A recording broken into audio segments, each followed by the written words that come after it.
Ecclesiasticus. The Prologue. The knowledge of many and great things hath been shown us by the law and the prophets, and others that have followed them, for which things Israel is to be commended for doctrine and wisdom, because not only they that speak must needs be skillful, but strangers also, both speaking and writing, may by their means become most learned. My grandfather Jesus, after he had much given himself to a diligent reading of the law and the prophets, and other books that were delivered to us from our fathers, had a mind also to write something himself pertaining to doctrine and wisdom, that such as are desirous to learn, and are made knowing in these things, may be more and more attentive in mind, and be strengthened to live according to the law. I entreat you, therefore, to come with benevolence, and to read with attention, and to pardon us for those things wherein we may seem, while we follow the image of wisdom, to come short in the composition of words. For the Hebrew words have not the same force in them when translated into another tongue. And not only these, but the law also itself, and the prophets, and the rest of the books, have no small difference when they are spoken in their own language. For in the 38th year, coming into Egypt, when Ptolemy Evergetes was king, and continuing there a long time, I found there books left of no small nor contemptible learning. Therefore I thought it good and necessary for me to bestow some diligence and labor to interpret this book, and with much watching and study in some space of time, I brought the book to an end, and set it forth for the service of them that are willing to apply their mind, and to learn how they ought to conduct themselves, who propose to lead their life according to the law of the Lord. Chapter 1. All wisdom is from God, and is given to them that fear and love God. All wisdom is from the Lord God, and hath been always with him, and is before all time. Who hath numbered the sand of the sea, and the drops of rain, in the days of the world? Who hath measured the height of heaven, and the breadth of the earth, and the depth of the abyss? Who hath searched out the wisdom of God that goeth before all things? Wisdom hath been created before all things, and the understanding of prudence from everlasting.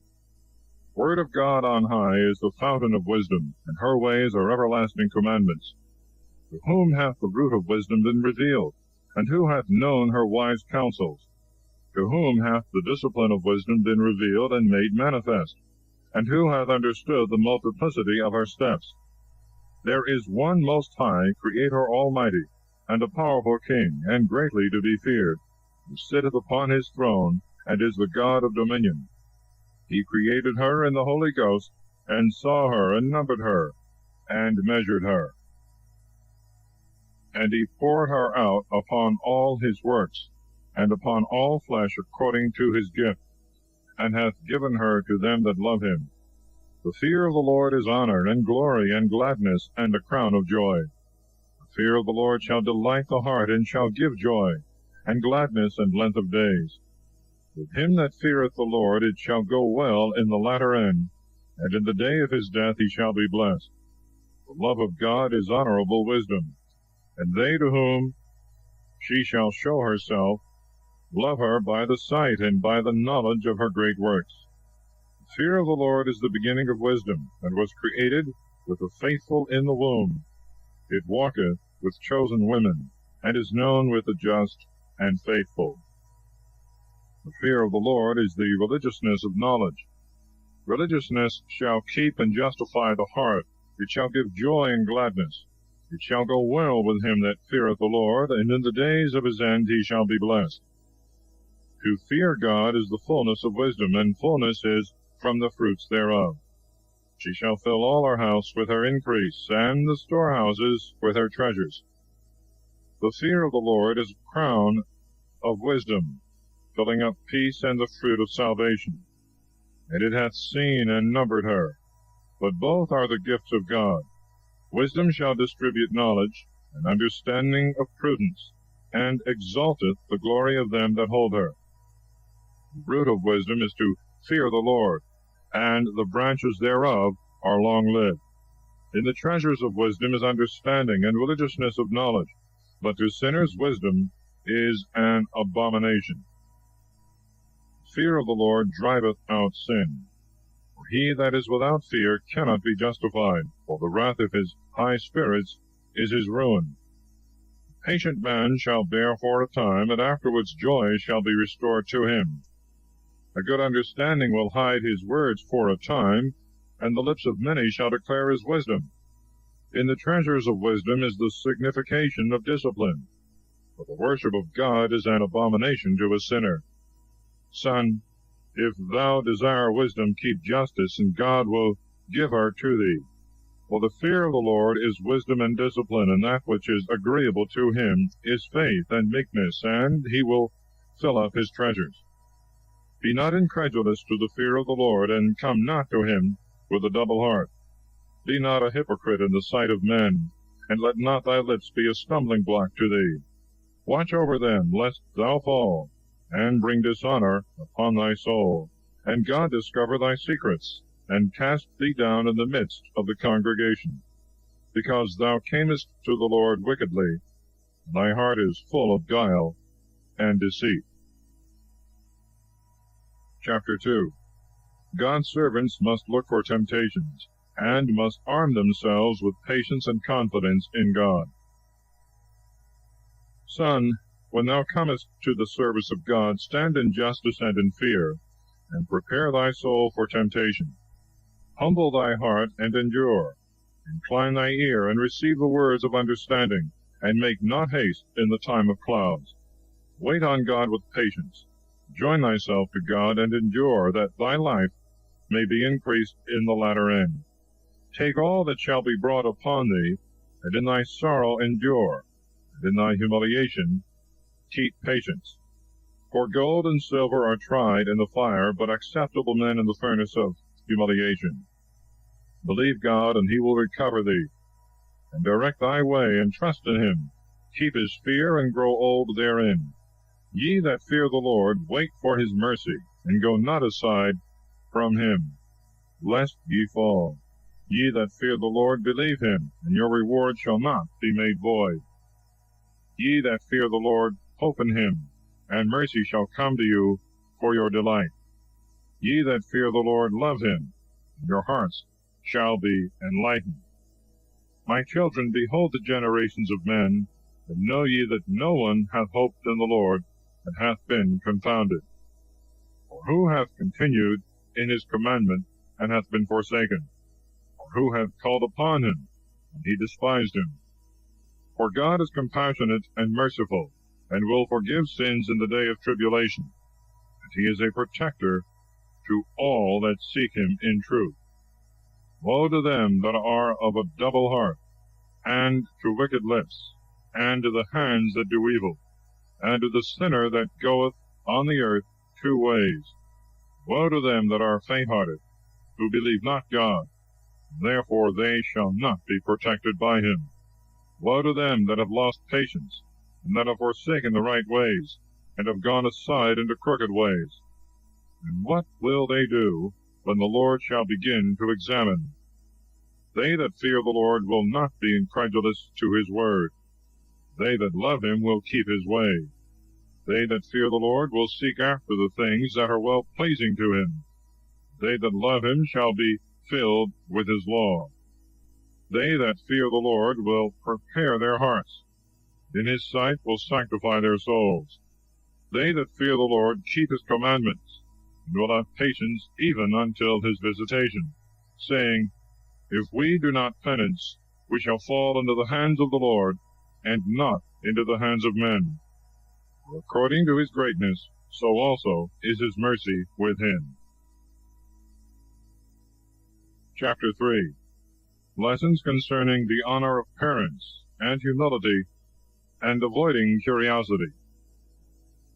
The sons of wisdom are the church of the just, and their generation obedience and love. Children, hear the judgment of your father, and so do, that you may be saved. For God hath made the father honorable to the children, and seeking the judgment of the mothers hath confirmed it upon the children. He that loveth God shall obtain pardon for his sins by prayer, and shall refrain himself from them, and shall be heard in the prayer of days. And he that honoureth his mother is as one that layeth up a treasure. He that honoureth his father shall have joy in his own children, and in the day of his prayer he shall be heard. He that honoureth his father shall enjoy a long life, and he that obeyeth the father shall be a comfort to his mother. He that feareth the Lord honoureth his parents, and will serve them as his masters that brought him into the world. Honour thy father in work and word and all patience, that a blessing may come upon thee from him, his blessing may remain in the latter end. The father's blessing establisheth the houses of the children. The mother's curse rooteth up the foundation. Glory not in the dishonour of thy father, for his shame is no glory to thee. For the glory of a man is from the honour of his father. The father without honour is the disgrace of the son. Son, support the old age of thy father, and grieve him not in his life. And if his understanding fail, have patience with him, and despise him not, when thou art in thy strength. The relieving of the father shall not be forgotten. For good shall be repaid to thee for the sin of thy mother, and in justice thou shalt be built up. In the day of affliction thou shalt be remembered, and thy sins shall melt away as the ice in the fair warm weather. Of what an evil fame is he that forsaketh his father, and he is cursed of God that angereth his mother. My son, do thy works in meekness, and thou shalt be beloved above the glory of men. The greater thou art, the more humble thyself in all things, and thou shalt find grace before God. For great is the power of God alone, and he is honored by the humble. Seek not the things that are too high for thee, and search not into things above thy ability.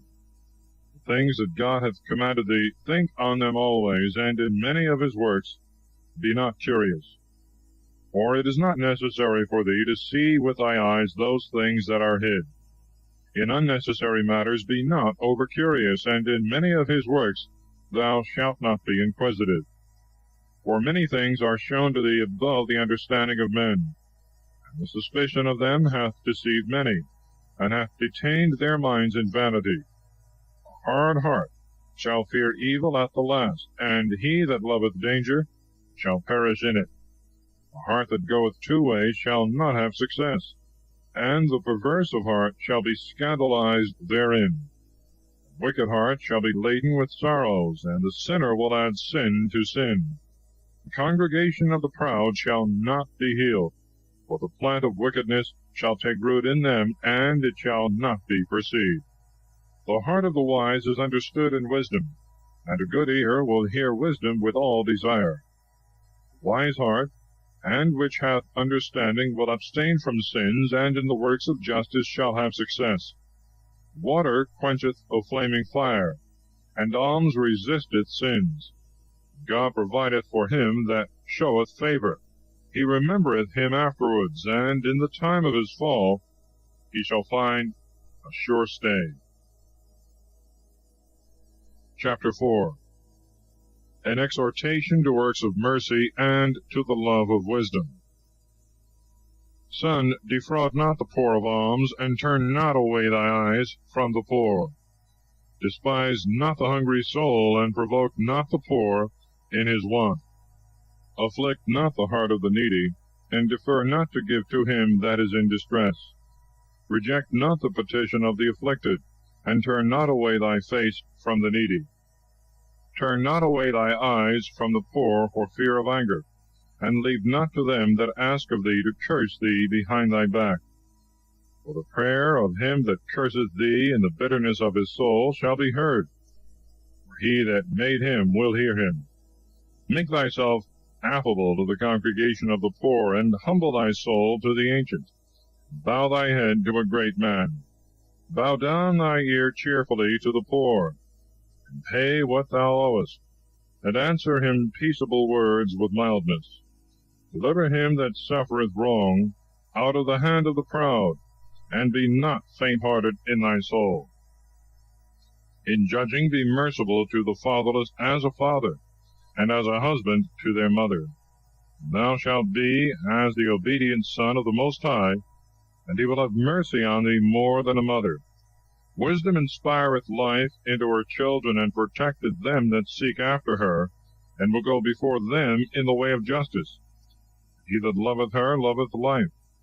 They that watch for her shall embrace her sweetness.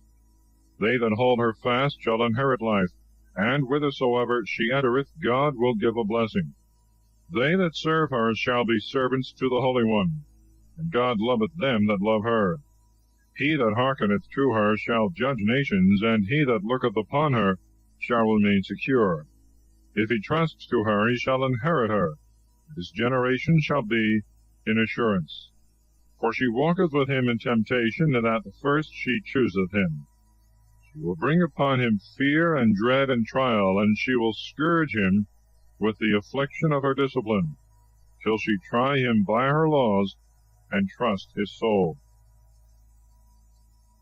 Then she will strengthen him, and make a straight way to him, and give him joy, and will disclose her secrets to him, and will heap upon him treasures of knowledge and understanding of justice. But if he go astray, she will forsake him, and deliver him into the hands of his enemy. Son, observe the time, and fly from evil, for thy soul is not ashamed to say the truth. For there is a shame that bringeth sin, and there is a shame that bringeth glory and grace. Accept no person against thy own person, nor against thy soul a lie. Reverence not thy neighbor in his fall, and refrain not to speak in the time of salvation. Hide not thy wisdom in her beauty. For by the tongue wisdom is discerned, and understanding, and knowledge, and learning by the word of the wise, and steadfastness in the works of justice. In no wise speak against the truth, but be ashamed of the lie of thy ignorance. Be not ashamed to confess thy sins, but submit not thyself to every man for sin.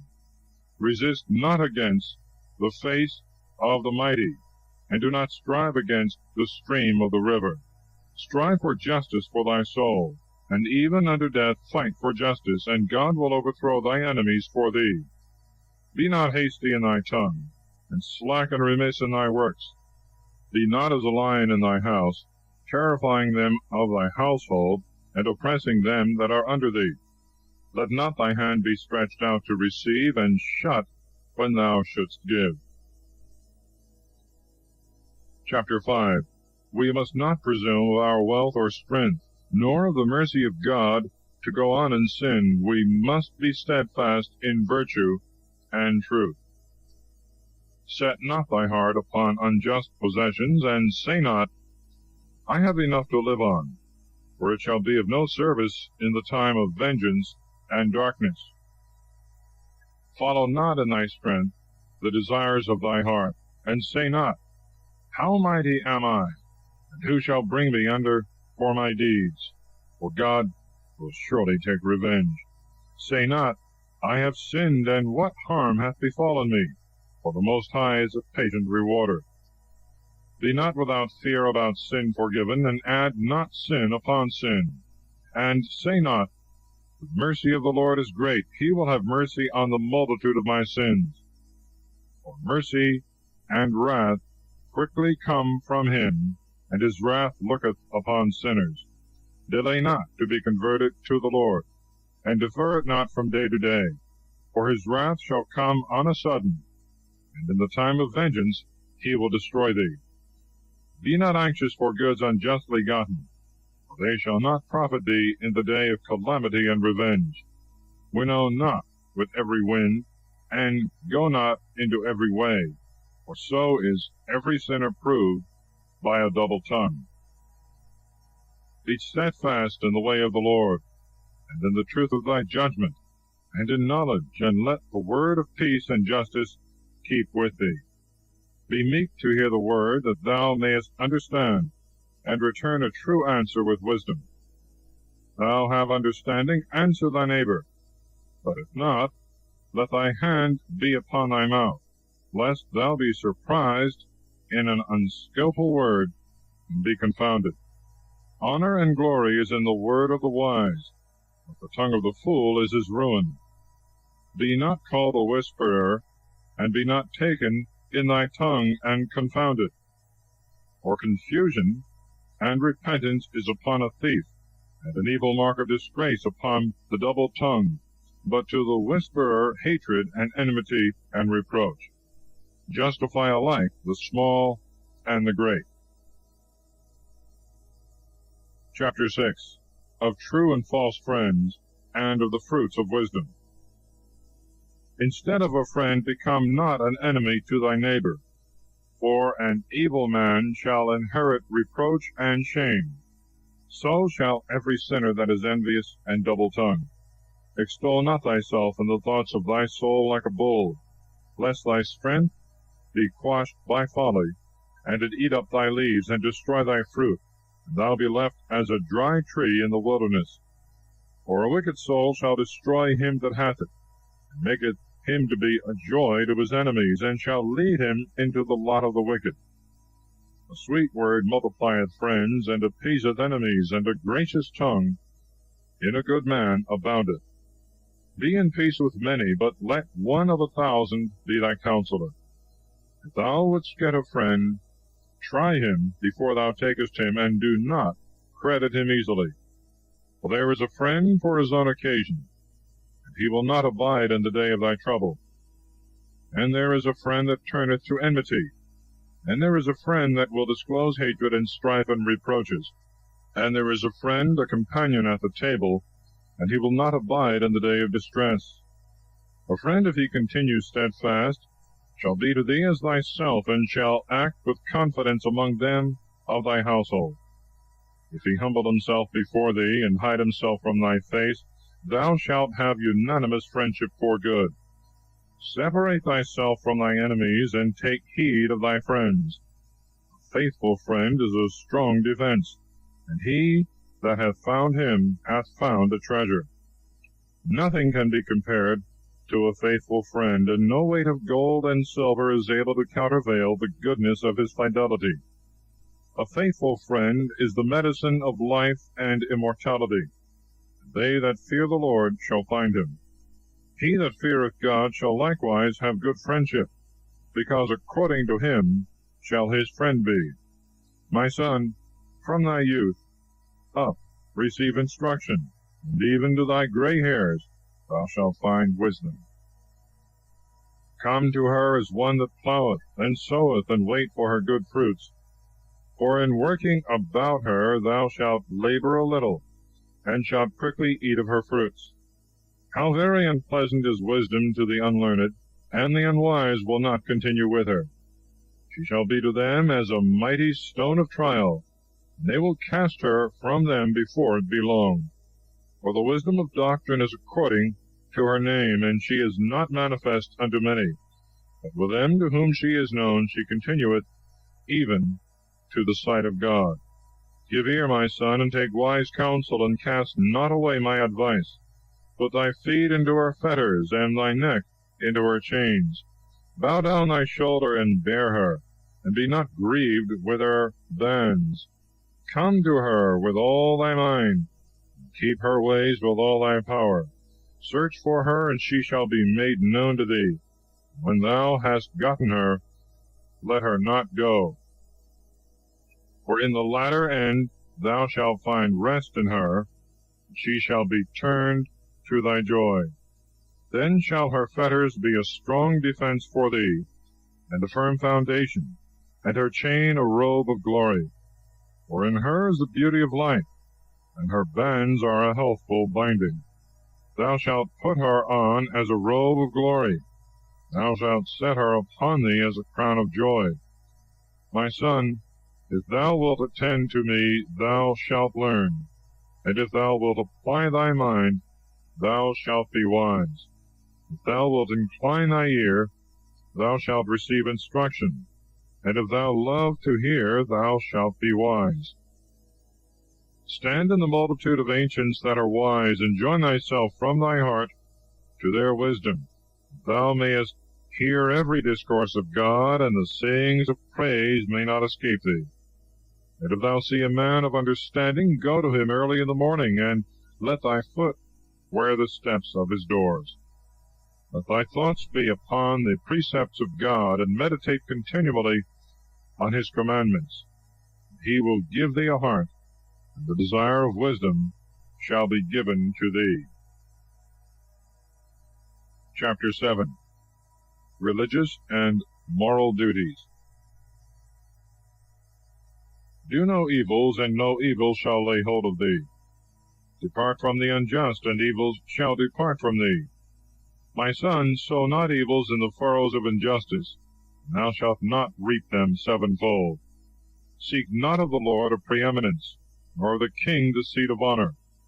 Justify not thyself before God, for he knoweth the heart, and desire not to appear wise before the king. Seek not to be made a judge, unless thou have strength enough to extirpate iniquities, lest thou fear the person of the powerful, and lay a stumbling block for thy integrity. Offend not against the multitude of a city, neither cast thyself in upon the people, nor bind sin to sin, for even in one thou shalt not be unpunished. Be not faint-hearted in thy mind. Neglect not to pray and to give alms. Say not, God will have respect to the multitude of thy gifts. When I offer to the Most High God, he will accept my offerings. Laugh no man to scorn in the bitterness of his soul, for there is one that humbleth and exalteth, God who seeth all. Devise not a lie against thy brother, neither do the like against thy friend. Be not willing to make any manner of lie, for the custom thereof is not good. Be not full of words in a multitude of ancients, and repeat not the word in thy prayer. Hate not laborious works, nor husbandry ordained by the Most High. Number not thyself among the multitude of the disorderly. Remember wrath, for it will not tarry long. Humble thy spirit very much, for the vengeance on the flesh of the ungodly is fire and worms. Do not transgress against thy friend deferring money, nor despise thy dear brother for the sake of gold. Depart not from a wise and good wife. Thou hast gotten in the fear of the Lord, for the grace of her modesty is above gold. Hurt not the servant that worketh faithfully, nor the hired man that giveth thee his life. Let a wise servant be dear to thee as thy own soul. Defraud him not of liberty, nor leave him needy. Hast thou cattle? Have an eye to them, and if they be for thy profit, keep them with thee. Hast thou children? Instruct them, and bow down their neck from their childhood. Hast thou daughters? Have a care of their body, and show not thy countenance yea towards them. Marry thy daughter well, and thou shalt do a great work, and give her to a wise man. If thou hast a wife according to thy soul, cast her not off, and to her that is hateful trust not thyself. With thy whole heart honor thy father, and forget not the groanings of thy mother. Remember that thou hadst not been born but through them, and make a return to them as they have done for thee. With all thy soul fear the Lord, and reverence his priests. With all thy strength love him that made thee, and forsake not his ministers. Honor God with all thy soul, and give honor to the priests, and purify thyself with thy arms. Give them their portion, as it is commanded thee, of the first fruits and of purifications. And for thy negligences purify thyself with a few. Offer to the Lord the gift of thy shoulders, the sacrifice of sanctification, and the first fruits of the holy things. And stretch out thy hand to the poor, that thy expiation and thy blessing may be perfected. A gift hath grace in the sight of all the living, and restrain not grace from the dead. Be not wanting in comforting them that weep, and walk with them that mourn. Be not slow to visit the sick, for by these things thou shalt be confirmed in love. In all thy works remember thy last end, and thou shalt never sin. Chapter 8. Other lessons of wisdom and virtue. Strive not with a powerful man, lest thou fall into his hands. Contend not with a rich man, lest he bring an action against thee. For gold and silver hath destroyed many, and hath reached even to the heart of kings, and perverted them. Strive not with a man that is full of tongue, and heap not wood upon his fire. Communicate not with an ignorant man, lest he speak ill of thy family. Despise not a man that turneth away from sin, nor reproach him therewith. Remember that we are all worthy of reproof. Despise not a man in his old age, for we also shall become old. Rejoice not at the death of thy enemy, knowing that we all die, and are not willing that others should rejoice at our death. Despise not the discourse of them that are ancient and wise, but acquaint thyself with their proverbs. For of them thou shalt learn wisdom, and instruction of understanding, and to serve great men without blame. Let not the discourse of the ancients escape thee, for they have learned of their fathers. For of them thou shalt learn understanding, and to give an answer in time of need.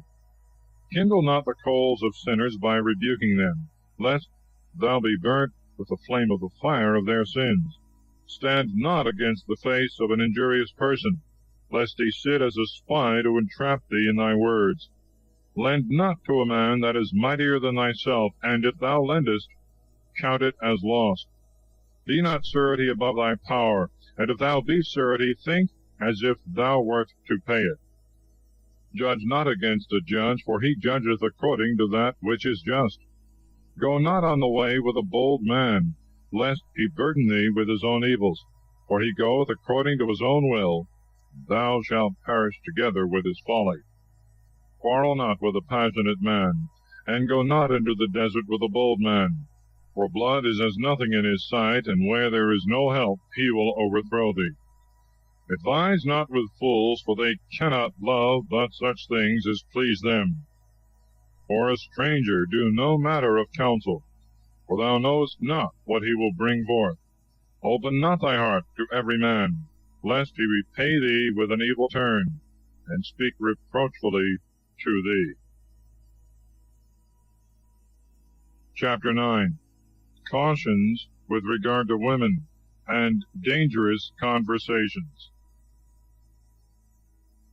Be not jealous over the wife of thy bosom, lest she show in thy regard the malice of a wicked lesson. Give not the power of thy soul to a woman, lest she enter upon thy strength, and thou be confounded. Look not upon a woman that hath a mind for many, lest thou fall into her snares. Use not much the company of her that is a dancer, and hearken not to her, lest thou perish by the force of her charms. Gaze not upon a maiden, lest her beauty be a stumbling block to thee. Give not thy soul to harlots in any point, lest thou destroy thyself and thy inheritance. Look not round about thee in the ways of the city, nor wander up and down in the streets thereof. Turn away thy face from a woman dressed up, and gaze not about upon another's beauty. Many have perished by the beauty of a woman, and hereby lust is enkindled as a fire. Every woman that is a harlot shall be trodden upon as dung in the way. Many, by admiring the beauty of another man's wife, have become reprobate, for her conversation burneth as fire. Sit not at all with another man's wife, nor repose upon the bed with her, and strive not with her over wine, lest thy heart decline towards her, by thy blood thou fall into destruction. Forsake not an old friend, for the new will not be like to him. A new friend is as new wine. It shall grow old, and thou shalt drink it with pleasure. Envy not the glory and riches of a sinner, for thou knowest not what his ruin shall be. Be not pleased with the wrong done by the unjust, knowing that even to hell the wicked shall not please. Keep thee far from the man that hath power to kill, so that thou shalt not suspect the fear of death. And if thou come to him, commit no fault, lest he take away thy life. Know it to be a communication with death. Thou art going in the midst of snares, and walking upon the arms of them that are grieved. According to thy power beware of thy neighbor, and treat with the wise and prudent. Let just men be thy guests, and let thy glory be in the fear of God. And let the thought of God be in thy mind, and all thy discourse on the commandments of the highest.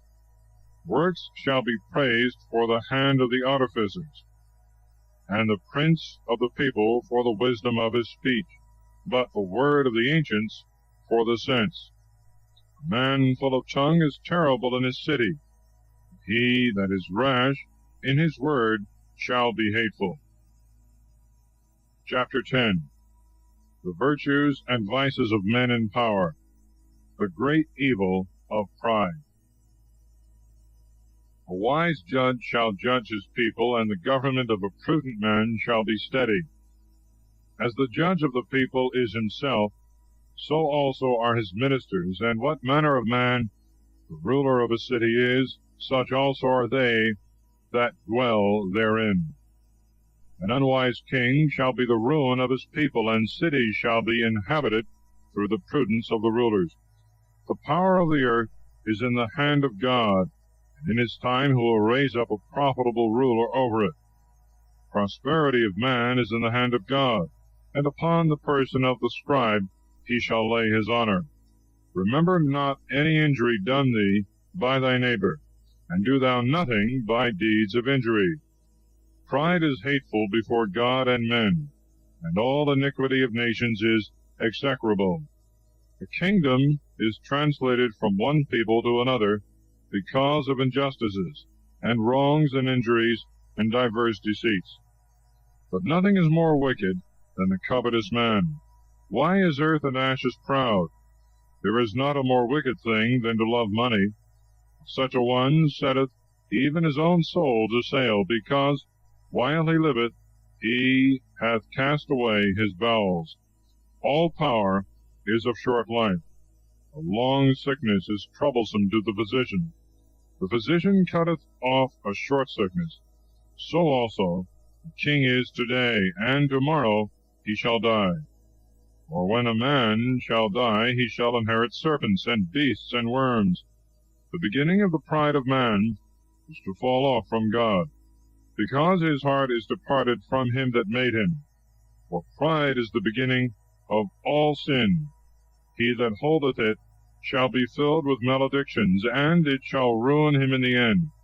Therefore hath the Lord disgraced the assemblies of the wicked, and hath utterly destroyed them. God hath overturned the thrones of proud princes, and hath set up the meek in their stead. God hath made the roots of proud nations to wither, and hath planted the humble of these nations. The Lord hath overthrown the lands of the Gentiles, and hath destroyed them even to the foundation. He hath made some of them to wither away, and hath destroyed them, and hath made the memory of them to cease from the earth. God hath abolished the memory of the proud, and hath preserved the memory of them that are humble in mind. Pride was not made for men, nor wrath for the race of women. That seed of men shall be honored, which feareth God, but that seed shall be dishonored, which transgresseth the commandments of the Lord. In the midst of brethren their chief is honorable. So shall they that fear the Lord be in his eyes. Fear of God is the glory of the rich, and of the honorable, and of the poor. Despise not a just man that is poor, and do not magnify a sinful man that is rich. The great man, and the judge, and the mighty is an honor, and there is none greater than he that feareth God. They that are free shall serve a servant that is wise, and a man that is prudent and well instructed will not murmur when he is reproved. He that is ignorant shall not be dishonored. Extol not thyself in doing thy work, and linger not in the time of distress.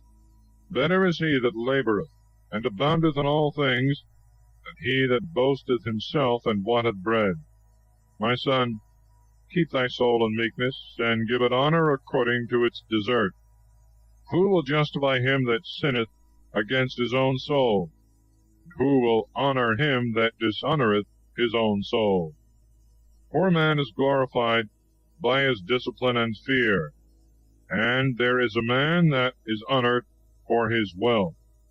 But he that is glorified in poverty, how much more in wealth? And he that is glorified in wealth, let him fear poverty.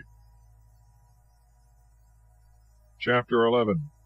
Lessons of humility and moderation in all things.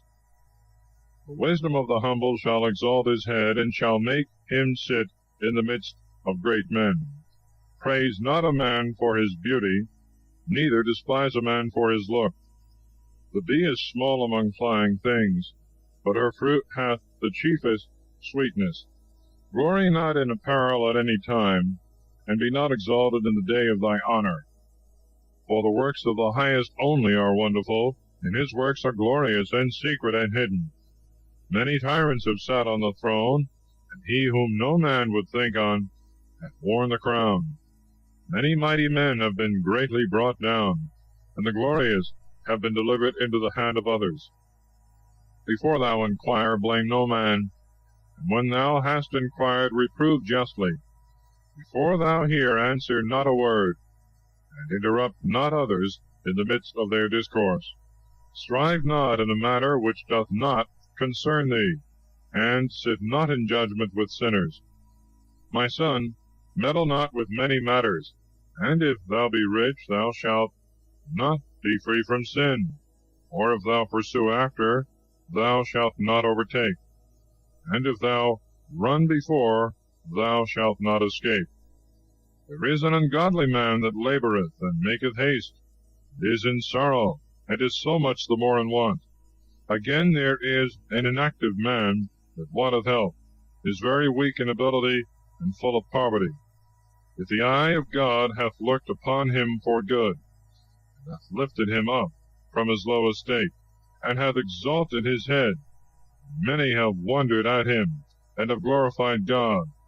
Good things and evil, life and death, poverty and riches, are from God. Wisdom and discipline, and the knowledge of the law, are with God. Love and the ways of good things are with him. Error and darkness are created with sinners. They that glory in evil things grow old in evil. The gift of God abideth with the just, and his advancement shall have success forever. There is one that is enriched by living sparingly. This is the portion of his reward. In that he saith, I have found me rest, and now I will eat of my goods alone. And he knoweth not what time shall pass, and that death approacheth, and that he must leave all to others, and shall die. Be steadfast in thy covenant, and be conversant therein, and grow old in the work of thy commandments. Abide not in the works of sinners, but trust in God, and stay in thy place. For it is easy in the eyes of God on a sudden to make the poor man rich. The blessing of God maketh haste to reward the just, and in a swift hour his blessing beareth fruit. Say not, What need I, and what good shall I have by this? Say not, I am sufficient for myself, and what shall I be made worse by this? In the day of good things be not unmindful of evils, and in the day of evils be not unmindful of good things. For it is easy before God in the day of death to reward every one according to his ways. The affliction of an hour maketh one forget great delights, and the end of a man is the disclosing of his works. Praise not any man before death, for a man is known by his children. Bring not every man into thy house, for many are the snares of the deceitful.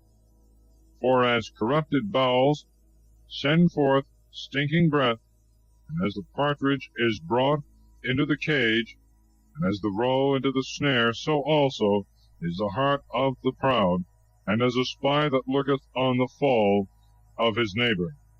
For he lieth in wait, and turneth good into evil, and on the elect he will lay a blot.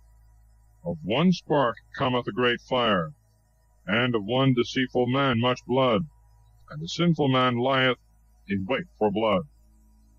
Take heed to thyself of a mischievous man, for he worketh evils, lest he bring upon thee reproach forever.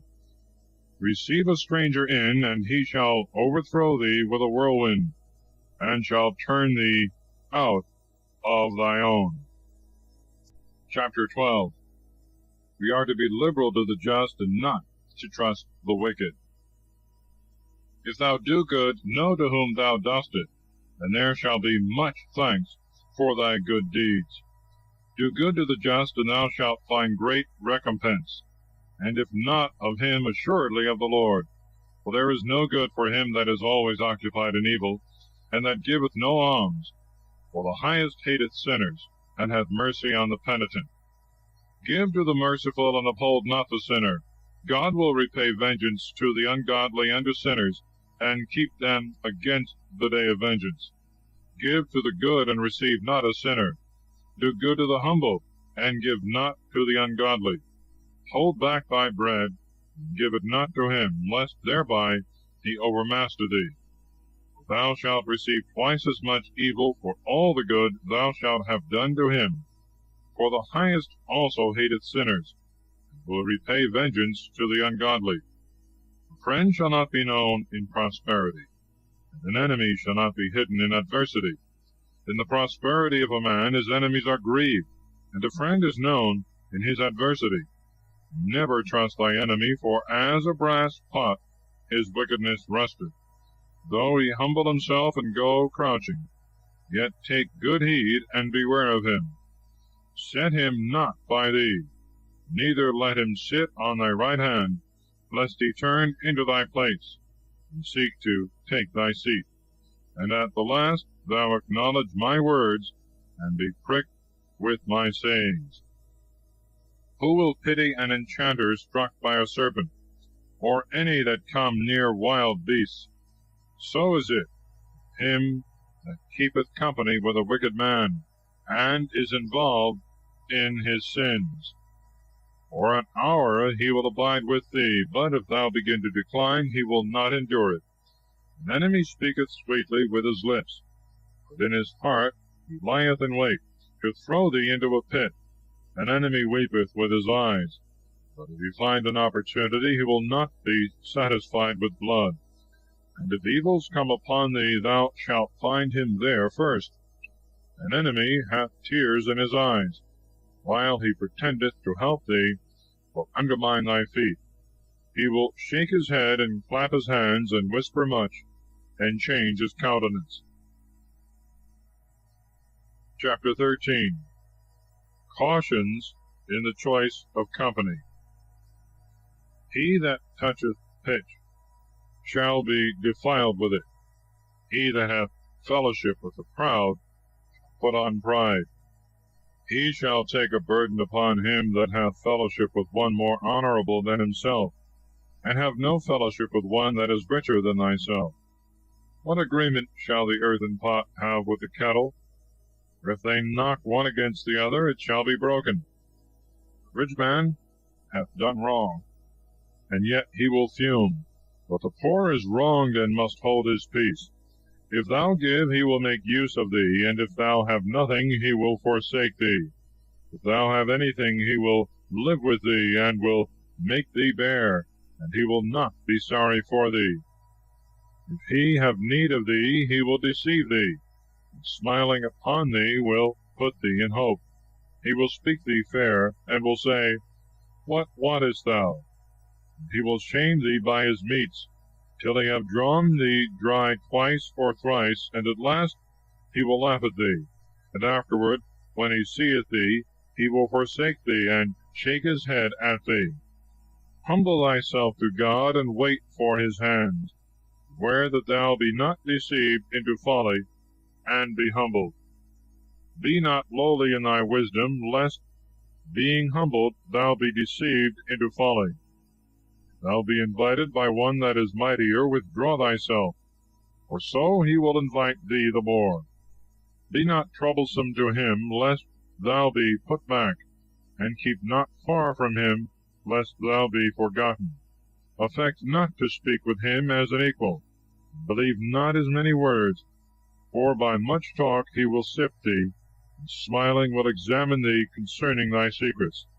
His cruel mind will lay up thy words, and he will not spare to do thee hurt, and to cast thee into prison. Take heed to thyself, and attend diligently to what thou hearest, or thou walkest in danger of thy ruin. Thou hearest those things, see as it were in sleep, and thou shalt awake.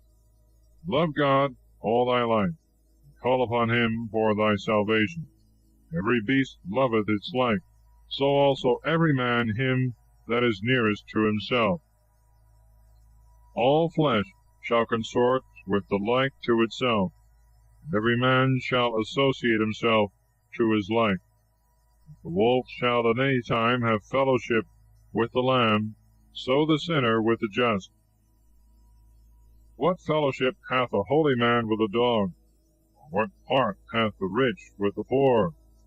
Wild ass is the lion's prey in the desert, so also the poor are devoured by the rich. And as humility is an abomination to the proud, so also the rich man abhorreth the poor. When the rich man is shaken, he is kept up by his friends. When a poor man is fallen down, he is thrust away, even by his acquaintance. When a rich man hath been deceived, he hath many helpers. He hath spoken proud things, and they have justified him. Poor man was deceived, and he is rebuked also. He hath spoken wisely, and could have no place. Rich man spoke, and all held their peace. What he said they extol, even to the clouds. Poor man spoke, and they say, Who is this? And if he stumble, they will overthrow him. Riches are good to him that hath no sin in his conscience, and poverty is very wicked in the mouth of the ungodly.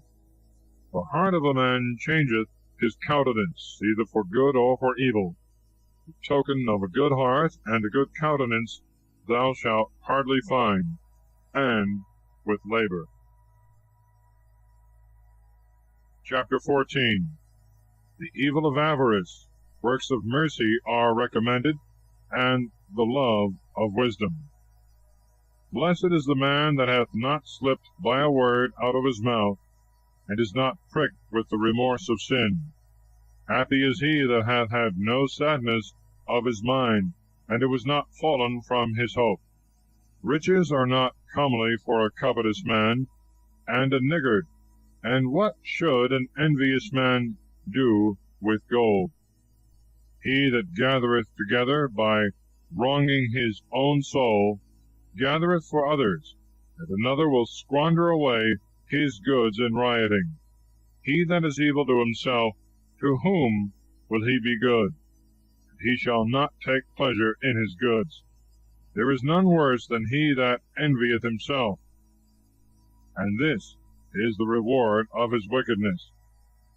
And if he do good, he doth it ignorantly and unwillingly, and at the last he discovereth his wickedness. The eye of the envious is wicked, and he turneth away his face, and despiseth his own soul. The eye of the covetous man is insatiable in his portion of iniquity. He will not be satisfied till he consume his own soul, drying it up. An evil eye is towards evil things, and he shall not have his fill of bread, but shall be needy and pensive at his own table. My son, if thou have anything, do good to thyself, and offer to God worthy offerings. Remember that death is not slow, and that the covenant of hell hath been shown to thee. For the covenant of this world shall surely die. Do good to thy friend before thou die, and according to thy ability, stretching out thy hand, give to the poor. Defraud not thyself of the good day, and let not the part of a good gift overpass thee. Shalt thou not leave to others to divide by lot thy sorrows and labors? Give and take, and justify thy soul. Before thy death work justice, for in hell there is no finding food. All flesh shall fade as grass, and as the leaf that springeth out on a green tree. Some grow, and some fall off. So is the generation of flesh and blood. One cometh to an end, and another is born. Every work that is corruptible shall fail in the end. The worker thereof shall go with it. And every excellent work shall be justified, and the worker thereof shall be honored therein. Blessed is the man that shall continue in wisdom, and that shall meditate in his justice, and in his mind shall think of the all-seeing eye of God. He that considereth her ways in his heart, and hath understanding in her secrets, who goeth after her as one that traceth, and stayeth in her ways, he who looketh in at her windows, and hearkeneth at her door, he that lodgeth near her house, fastening a pin in her walls, shall set up his tent nigh unto her, where good things shall rest in his lodging forever. He shall set his children under her shelter, and shall lodge under her branches. He shall be protected under her covering from the heat, and shall rest in her glory. Chapter 15. Wisdom embraceth them that fear God. God is not the author of sin. He that feareth God will do good, and he that possesseth justice shall lay hold on her. And she will meet him as an honorable mother, and will receive him as a wife married of a virgin. With the bread of life and understanding she shall feed him, and give him the water of wholesome wisdom to drink. And she shall be made strong in him, and he shall not be moved. She shall hold him fast, and he shall not be confounded. And she shall exalt him among his neighbors. And in the midst of the church she shall open his mouth, and shall fill him with the spirit of wisdom and understanding, and shall clothe him with a robe of glory. She shall heap upon him a treasure of joy and gladness, and shall cause him to inherit an everlasting name. But foolish men shall not obtain her, and wise men shall meet her. Foolish men shall not see her, for she is far from pride and deceit. Lying men shall not be mindful of her. Men that speak truth shall be found with her, and shall advance even till they come to the sight of God. Praise is not seemly in the mouth of a sinner, for wisdom came forth from God. Praise shall be with the wisdom of God, and shall abound in a faithful mouth. The sovereign Lord will give praise unto it. Say not, it is through God that she is not with me. For do not thou the things that he hateth. Say not, he hath caused me to err, for he hath no need of wicked men. The Lord hateth all abomination of error. They that fear him shall not love it. God made man from the beginning, and left him in the hand of his own counsel. He added his commandments and precepts. If thou wilt keep the commandments and perform acceptable fidelity forever, they shall preserve thee. He hath set water and fire before thee. Stretch forth thy hand to which thou wilt. Before man is life and death, good and evil. That which he shall choose shall be given him. For the wisdom of God is great, and he is strong in power, seeing all men without ceasing. The eyes of the Lord are towards them that fear him, and he knoweth all the work of man. He hath commanded no man to do wickedly, and he hath given no man license to sin. For he desireth not a multitude of faithless and unprofitable children. Chapter 16. It is better to have none than many wicked children. Of the justice and mercy of God, his ways are unsearchable. Rejoice not in ungodly children, if they be multiplied, neither be delighted in them, if the fear of God be not with them. Trust not to their life, and respect not their labors. For better is one that feareth God, than 1,000 ungodly children. It is better to die without children than to leave ungodly children. By one that is wise a country shall be inhabited. The tribe of the ungodly shall become desolate. Many such things hath my eyes seen, and greater things than those my ear hath heard. In the congregation of sinners a fire shall be kindled, and in an unbelieving nation wrath shall flame out. The ancient giants did not obtain pardon for their sins, who were destroyed trusting to their own strength. And he spared not the place where Lot sojourned, but abhorred them for the pride of their word. He had not pity on them, destroying the whole nation that extolled themselves in their sins. So did he with the 600,000 footmen, who were gathered together in the hardness of their heart. If one had been stiff-necked, it is a wonder if he had escaped unpunished. For mercy and wrath are with him. He is mighty to forgive, pour out indignation. According as his mercy is, so his correction judgeth a man according to his works. The sinner shall not escape in his repines. The patience of him that showeth mercy shall not be put off. All mercy shall make a place for every man according to the merit of his works, and according to the wisdom of his sojournment.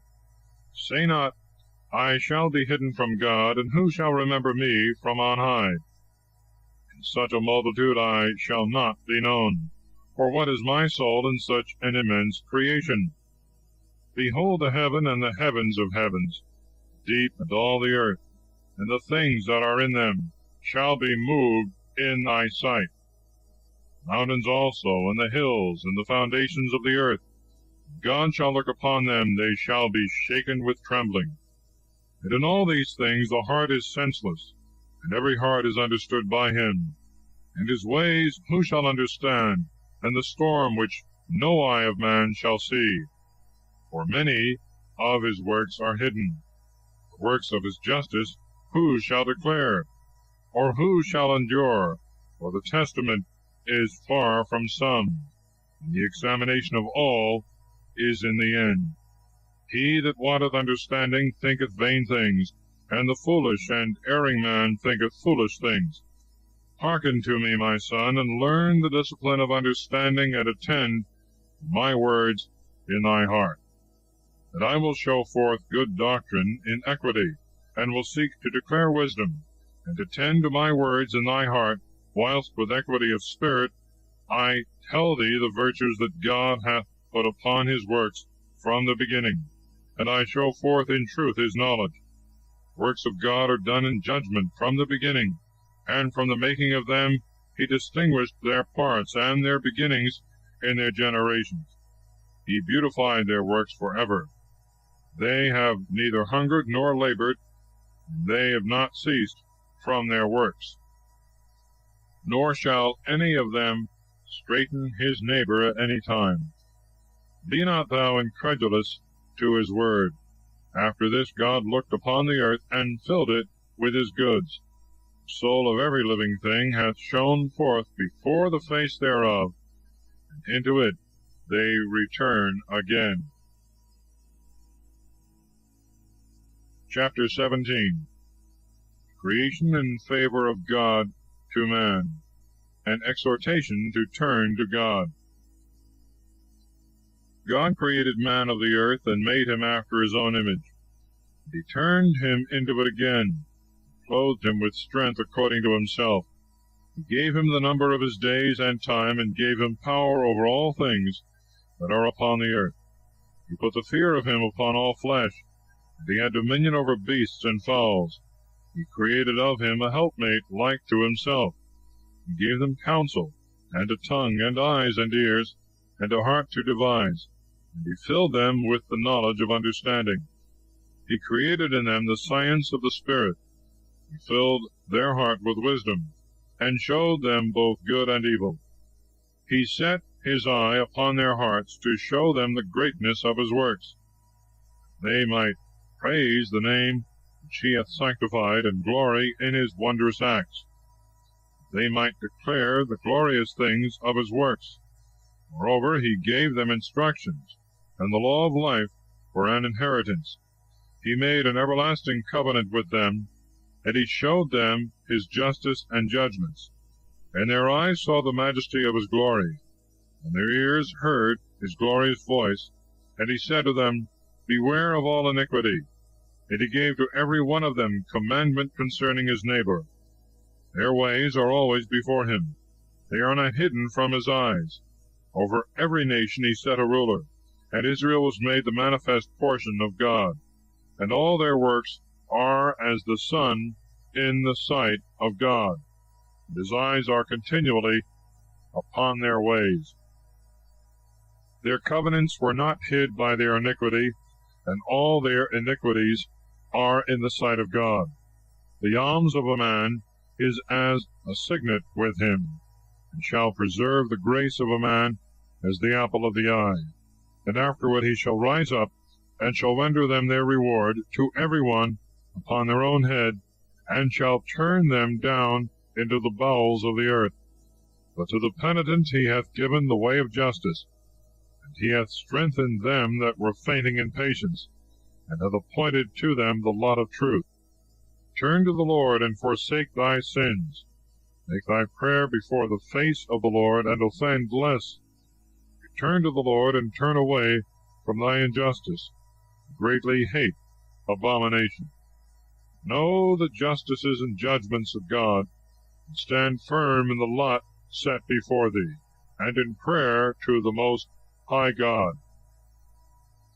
Go to the side of the holy age with them that live, and give praise to God. Tarry not in the error of the ungodly. Give glory before death. Praise perisheth from the dead as nothing. Give thanks whilst thou art living. Whilst thou art alive and in health, thou shalt give thanks, and shalt praise God, and shalt glory in his mercies. How great is the mercy of God, and his forgiveness to them that turn to him! For all things cannot be in men, because the Son of Man is not immortal. They are delighted with the vanity of evil. What is brighter than the sun? Yet it shall be eclipsed. Or what is more wicked than that which flesh and blood hath invented? This shall be reproved. He beholdeth the power of the height of heaven, and all men are earth and ashes. Chapter 18. God's works are wonderful. We must serve him, and not our lusts. He that liveth for ever created all things together. God only shall be justified, and he remaineth an invincible king for ever. Who is able to declare his works? Or who shall search out his glorious acts? And who shall show forth the power of his majesty? Or who shall be able to declare his mercy? Nothing may be taken away, nor added. Neither is it possible to find out the glorious works of God. When a man hath done, then shall he begin. And when he leaveth off, he shall be at a loss. What is man, and what is his grace? And what is his good, or what is his evil? The number of the days of men at the most are 100 years. As a drop of water of the sea are they esteemed.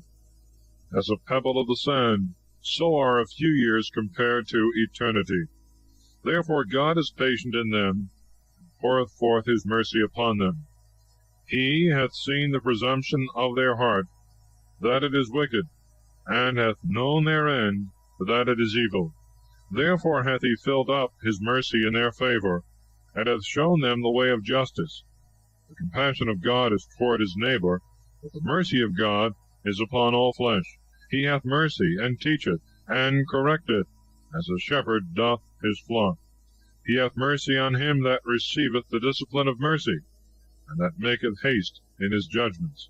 My son, in thy good deeds make no complaint, and when thou givest anything, add not grief by an evil word. Shall not the dew assuage the heat? So also the good word is better than the gift. Lo, is not a word better than a gift? But both are with a justified man. The fool will upbraid bitterly, and the gift of one ill taught consumeth the eyes. Before judgment prepare thee justice, and learn before thou speak.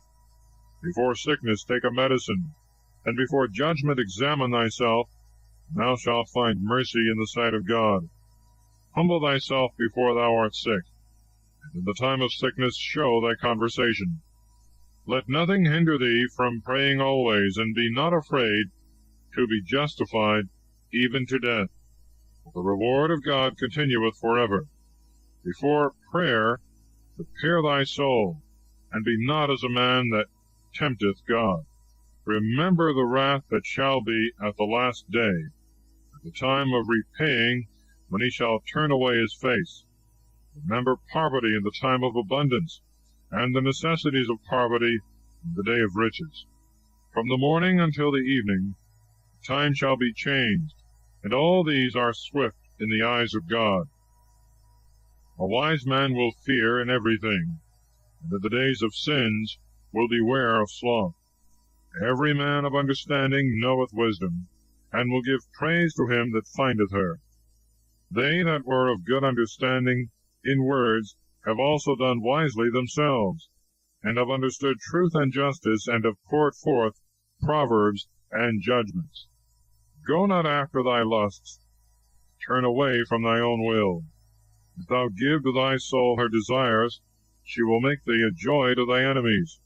Take no pleasure in riotous assemblies, be they ever so small, for their concertation is continual.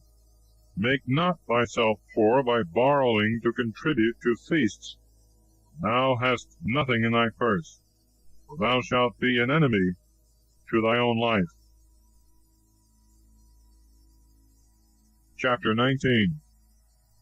Admonitions against sundry vices. A workman that is a drunkard shall not be rich, and he that contemneth small things shall fall by little and little. Wine and women make wise men fall off, and shall rebuke the prudent. And he that joineth himself to harlots will be wicked. Rottenness and worms shall inherit him, and he shall be lifted up for a greater example, and his soul shall be taken away out of the number. He that is hasty to give credit is light of heart, and shall be lessened. And he that sinneth against his own soul shall be despised. He that rejoiceth in iniquity shall be censured, and he that hateth chastisement shall have less life. And he that hateth babbling extinguisheth evil. He that sinneth against his own soul shall repent. He that is delighted with wickedness shall be condemned. Rehearse not again a wicked and harsh word, and thou shalt not fare the worse. Tell not thy mind to friend or foe, and if there be a sin with thee, disclose it not. He will hearken to thee, and will watch thee, and as it were, defending thy sin, he will hate thee, and so will he be with thee always. Hast thou heard a word against thy neighbor? Let it die within thee, trusting that it will not burst thee. The hearing of a word, the fool is in travail, as a woman groaning in the bringing forth a child. As an arrow that sticketh in a man's thigh, so is a word in the heart of a fool. Reprove a friend, lest he may not have understood, and say, I did it not, or if he did it, that he may do it no more. Reprove thy neighbor, for it may be he hath not said it, and if he hath said it, that he may not say it again. Admonish thy friend, for there is often a fault committed, and believe not every word. There is one that slippeth with the tongue, but not from his heart. For who is there that hath not offended with his tongue? Admonish thy neighbor before thou threaten him, and give place to the fear of the Most High. The fear of God is all wisdom. Therein is to fear God, and the disposition of the law is in all wisdom. But the learning of wickedness is not wisdom, and the device of sinners is not prudence. There is a subtle wickedness, and the same is detestable, and there is man that is foolish, wanting in wisdom. Better is a man that hath less wisdom, and wanteth understanding, with the fear of God, than he that aboundeth in understanding, and transgresseth the law of the Most High. There is an exquisite subtlety, and the same is unjust. There is one that uttereth an exact word, telling the truth. There is one that humbleth himself wickedly, and his interior is full of deceit. And there is one that submitteth himself exceedingly with a great lowliness. And there is one that casteth down his countenance, and maketh as if he did not see that which is unknown. If he be hindered from sinning for want of power, if he shall find opportunity to do evil, he will do it. A man is known by his look, and a wise man, when thou meetest him, is known by his countenance. The attire of the body, and the laughter of the teeth, and the gait of the man show what he is. There is a lying rebuke in the anger of an injurious man, and there is judgment that is not allowed to be good, and there is one that holdeth his peace. He is wise. Chapter 20. Rules with regard to correction, discretion, and avoiding lies. How much better is it to reprove than to be angry, and not to hinder him that confesseth in prayer? The lust of an eunuch shall deflower a young maiden. So is he that by violence executeth unjust judgment.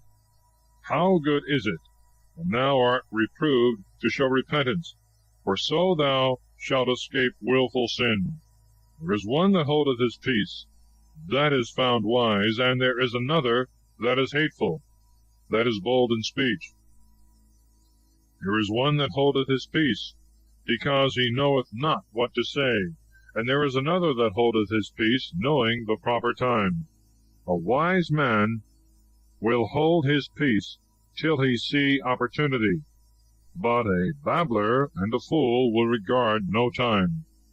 He that useth many words shall hurt his own soul, and he that taketh authority to himself unjustly shall be hated.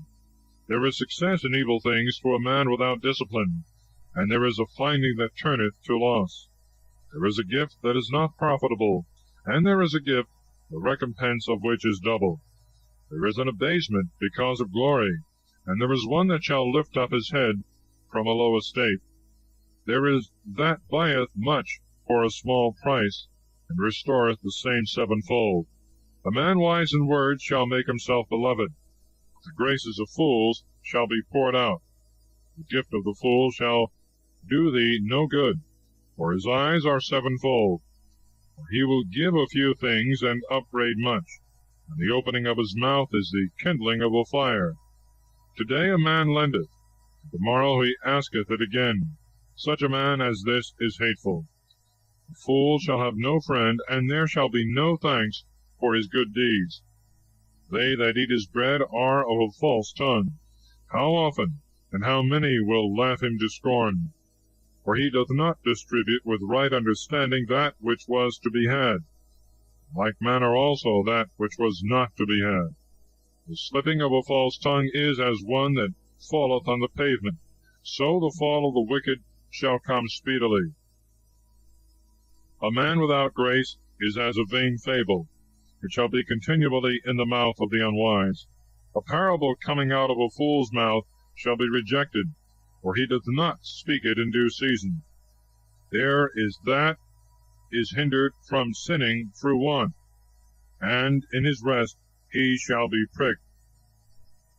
There is that will destroy his own soul through shamefacedness, and by occasion of an unwise person he will destroy it, and by respect of person he will destroy himself. There is that for bashfulness promiseth to his friend, maketh him his enemy for nothing.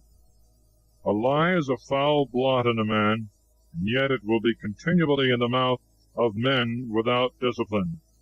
A thief is better than a man that is always lying, but both of them shall inherit destruction. The manners of lying men are without honor. Their confusion is with them without ceasing.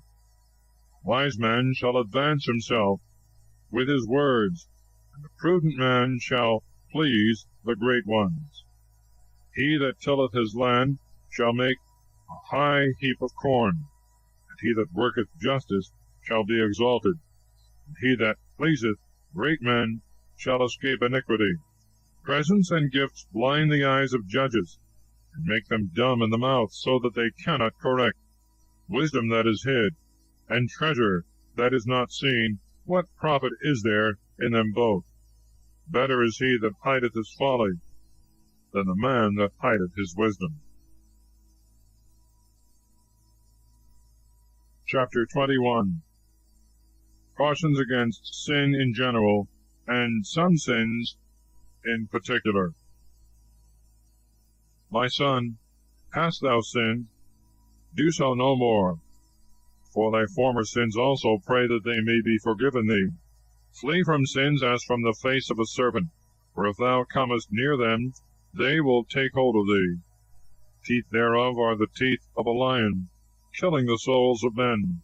All iniquity is like a two-edged sword. There is no remedy for the wound thereof.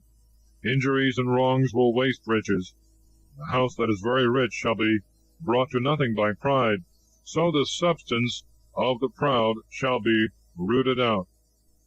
Prayer out of the mouth of the poor shall reach the ears of God, and judgment shall come for him speedily. He that hateth to be reproved walketh in the trace of a sinner, and he that feareth God will turn to his own heart. He that is mighty by a bold tongue is known afar off, but a wise man knoweth to slip by him. He that buildeth his house at other men's charges is as he that gathereth himself stones to build in the winter. The congregation of sinners is like tow heaped together, and the end of them is a flame of fire. The way of sinners is made plain with stones, and in their end is hell, and darkness, and pains. He that keepeth justice shall get the understanding thereof. Perfection of the fear of God is wisdom and understanding. He that is not wise in good will not be taught. But there is a wisdom that aboundeth in evil, and there is no understanding where there is bitterness. Knowledge of a wise man shall abound like a flood. His counsel continueth like a fountain of life. The heart of a fool is like a broken vessel, and no wisdom at all shall it hold. A man of sense will praise every wise word he shall hear, and will apply it to himself. The luxurious man hath heard it, and it shall displease him, and he will cast it behind his back. Talking of a fool is like a burden in the way, but in the lips of the wise grace shall be found. The mouth of the prudent is sought after in the church, and they will think upon his words in their hearts. As a house that is destroyed, so is wisdom to a fool, and the knowledge of the unwise is as words without sense. Doctrine to a fool is as fetters on the feet, and like manacles on the right hand. A fool lifteth up his voice in laughter. A wise man will scarce laugh low to himself. Learning to the prudent is as an ornament of gold, like a bracelet upon his right arm. The foot of a fool is soon in his neighbor's house, and a man of experience will be abashed at the person of the mighty. The fool will peep through the window into the house, but he that is well taught will stand without. It is the folly of a man to hearken at the door. A wise man will be grieved with the disgrace. The lips of the unwise will be telling foolish things, but the words of the wise shall be weighed in a balance. The heart of fools is in their mouth, and the mouth of wise men is in their heart. While the ungodly curseth the devil, he curseth his own soul. The talebearer shall defile his own soul, and shall be hated by all, and he that shall abide with him shall be hateful. The silent and wise man shall be honored. Chapter 22. The sluggard is pelted with a dirty stone, and all men will speak of his disgrace. The sluggard is pelted with the dung of oxen, and every one that toucheth him will shake his hands. A son ill taught is the confusion of the father, and a foolish daughter shall be to his loss. A wise daughter shall bring an inheritance to her husband, but she that confoundeth becometh a disgrace to her father. She that is bold shameth both her father and husband, and will not be inferior to the ungodly, and shall be disgraced by them both. A tale out of time is like music in mourning, but the stripes and instruction of wisdom are never out of time. He that teacheth a fool is like one that glueth a potsherd together. He that telleth a word to him that heareth not is like one that waketh a man out of a deep sleep. He speaketh with one that is asleep, who uttereth wisdom to a fool, and in the end of the discourse he saith, Who is this? Weep for the dead, for his light hath failed. Weep for the fool, for his understanding faileth. Weep but a little for the dead, for he is at rest. For the wicked life of a wicked fool is worse than death. Mourning for the dead is 7 days, but for a fool and an ungodly man all the days of their life. Talk not much with a fool, and go not with him that hath no sense. Keep thyself from him, that thou mayest not have trouble, and thou shalt not be defiled with his sin. Turn away from him, and thou shalt find rest, and shalt not be wearied out with his folly. What is heavier than lead, and what other name hath he but fool? Sand and salt, and a mass of iron is easier to bear than a man without sense, that is both foolish and wicked.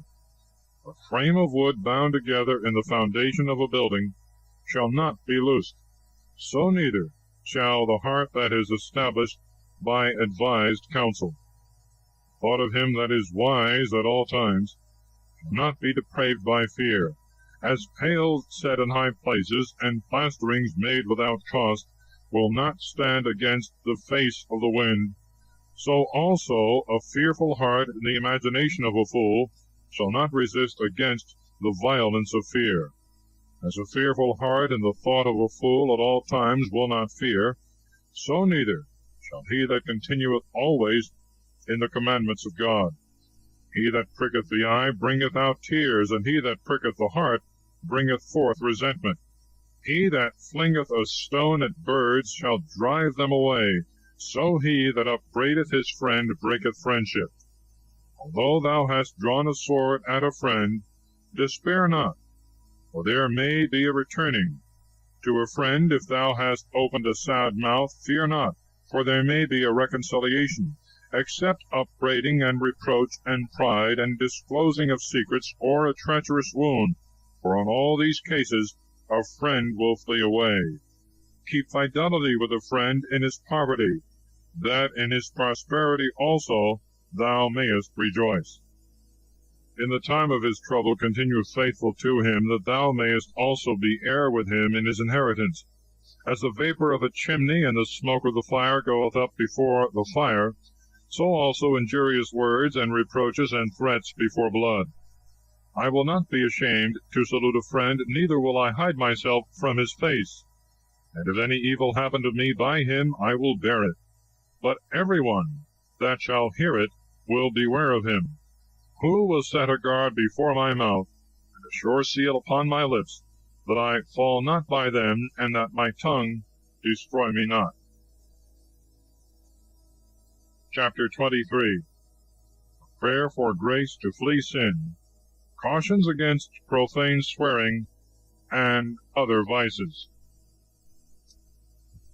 O Lord, Father and sovereign ruler of my life, leave me not to their counsel, nor suffer me to fall by them.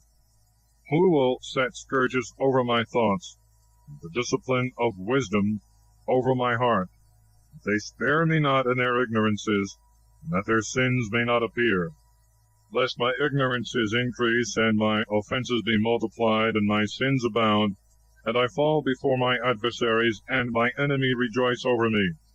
O Lord, Father and God of my life, leave me not to their devices. Give me not haughtiness of my eyes, and turn away from me all coveting. Take from me the greediness of the belly, and let not the lusts of the flesh take hold of me, and give me not over to a shameless and foolish mind. Hear, O ye children, the discipline of the mouth, and he that will keep it shall not perish by his lips, nor be brought to fall into most wicked works. The sinner is caught in his own vanity. The proud and the evil speakers shall fall thereby. Let not thy mouth be accustomed to swearing, for in it there are many falls. And let not the naming of God be usual in thy mouth, and meddle not with the names of saints. Thou shalt not escape free from them. For as a slave daily put to the question is never without a blue mark, so every one that sweareth and nameth shall not be wholly pure from sin. A man that sweareth much shall be filled with iniquity, and a scourge shall not depart from his house. And if he make it void, his sin shall be upon him. And if he dissemble it, he offendeth double. And if he swear in vain, he shall not be justified, for his house shall be filled with his punishment. There is also another speech opposite to death. Let it not be found in the inheritance of Jacob. From the merciful all these things shall be taken away, and they shall not wallow in sins. Let not thy mouth be accustomed to indiscreet speech, for therein is the word of sin. Remember thy father and thy mother, for thou sittest in the midst of great men. Lest God forget thee in their sight, and thou by thy daily custom be infatuated and suffer reproach, and wish that thou hadst not been born, and curse the day of thy nativity. A man that is accustomed to opprobrious words will never be corrected all the days of his life. Two sorts of men multiply sins, and the third bringeth wrath and destruction. A hot soul is a burning fire, it will never be quenched till it devours something. And a man that is wicked in the mouth of his flesh will not leave off till he hath kindled a fire. To a man that is a fornicator all bread is sweet. He will not be weary of sinning unto the end. Every man that passeth beyond his own bed, despising his own soul, and saying, Who seeth me? Darkness compasseth me about, and the walls cover me, and no man seeth me. Whom do I fear? The Most High will not remember my sins. And he understandeth not that his eye seeth all things, for such a man's fear driveth from him the fear of God, and the eyes of men fearing him. And he knoweth not that the eyes of the Lord are far brighter than the sun, beholding round about all the ways of men, and the bottom of the deep, and looking into the hearts of men, into the most hidden parts. For all things were known to the Lord God before they were created, so also after they were perfected he beholdeth all things. This man shall be punished in the streets of the city, and he shall be chased as a colt, and where he suspected not he shall be taken, and he shall be in disgrace with all men, because he understood not the fear of the Lord. So every woman also that leaveth her husband, and bringeth in an heir by another. For first she hath been unfaithful to the law of the Most High, and secondly she hath offended against her husband. Thirdly she hath fornicated in adultery, and hath gotten her children of another man. This woman shall be brought into the assembly, and inquisition shall be made of her children. Her children shall not take root, and her branches shall bring forth no fruit. She shall leave her memory to be cursed, and her infamy shall not be blotted out. They that remain shall know that there is nothing better than the fear of God, and that there is nothing sweeter than to have regard to the commandments of the Lord. It is great glory to follow the Lord, for length of days shall be received from him. Chapter 24. Wisdom praiseth herself, her origin, her dwelling, her dignity, and her fruits. Wisdom shall praise her own self, and shall be honored in God, and shall glory in the midst of her people, and shall open her mouth in the churches of the Most High, and shall glorify herself in the sight of his power. And in the midst of her own people she shall be exalted, and shall be admired in the holy assembly. And in the multitude of the elect she shall have praise, and among the blessed she shall be blessed, saying, I came out of the mouth of the Most High, firstborn before all creatures. I made that in the heavens there should rise light that never faileth, and as a cloud I covered all the earth. I dwelt in the highest places, My throne is in a pillar of a cloud. I alone have compassed the circuit of heaven, and have penetrated into the bottom of the deep, and have walked in the waves of the sea, and have stood in all the earth, and in every people, and in every nation I have had the chief rule. By my power I have trodden under my feet the hearts of all the high and low, and in all these I sought rest, and I shall abide in the inheritance of the Lord. Then the Creator of all things commanded and said to me, and he that made me rested in my tabernacle. And he said to me, Let thy dwelling be in Jacob, and thy inheritance in Israel, and take root in my elect. From the beginning and before the world was I created, and unto the world to come I shall not cease to be. And in the holy dwelling place I have ministered before him. And so was I established in Zion, and in the holy city likewise I rested, and my power was in Jerusalem. And I took root in an honorable people, and in the portion of my God his inheritance, and my abode is in the full assembly of saints. I was exalted like a cedar in Libanus, and as a cypress tree on Mount Zion. I was exalted like a palm tree in Cadiz, and as a rose plant in Jericho. As a fair olive tree in the plains, and as a plane tree by the water in the streets was I exalted. I gave a sweet smell like cinnamon, and aromatical balm. I yielded a sweet odor like the best myrrh. And I perfumed my dwelling as storax, and galbanum, and onyx, and aloes, and as the frankincense not cut, and my odor is as the purest balm. I have stretched out my branches as the turpentine tree, and my branches are of honor and grace. As the vine, I have brought forth a pleasant odor, and my flowers are the fruit of honor and riches. I am the mother of fair love, and of fear, and of knowledge, and of holy hope. In me is all grace of the way and of the truth. In me is all hope of life and of virtue. Come over to me, all ye that desire me, and be filled with my fruits. For my spirit is sweet above honey, and my inheritance above honey and the honeycomb. My memory is unto everlasting generations. They that eat me shall yet hunger, they that drink me shall yet thirst. He that hearkeneth to me shall not be confounded, and they that work by me shall not sin. They that explain me shall have life everlasting. All these things are the book of life, and the covenant of the Most High, and the knowledge of truth. Moses commanded the law in the precepts of justices, and an inheritance to the house of Jacob, and the promises to Israel. He appointed to David his servant, to raise up of him a most mighty king, and sitting on the throne of glory forever, who filleth up wisdom as the Physon, and as the Tigris in the days of the new fruits, who maketh understanding to abound as the Euphrates, who multiplieth it as the Jordan in the time of harvest, who sendeth knowledge as the light, riseth up as Gihon in the time of the vintage, who first hath perfect knowledge of her, and a weaker shall not search her out. For her thoughts are more vast than the sea, and her counsels more deep than the great ocean.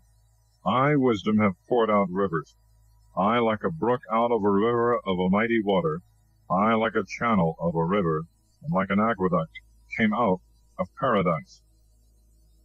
I said, I will water my garden of plants, and I will water abundantly the fruits of my meadow. And behold, my brook became a great river, and my river came near to a sea.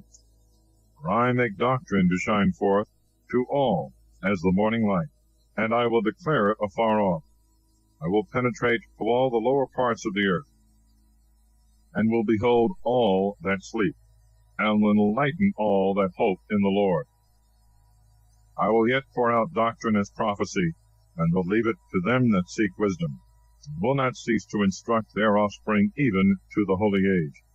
See ye that I have not labored for myself alone, but for all that seek out the truth. Chapter 25. Documents of Wisdom on several subjects. With three things my spirit is pleased, which are approved before God and men: the concord of brethren, and the love of neighbors, and man and wife that agree well together. 3 sorts my soul hateth, and I am greatly grieved at their life. A poor man that is proud, a rich man that is a liar, an old man that is a fool and doting. The things that thou hast not gathered in thy youth, how shalt thou find them in thy old age?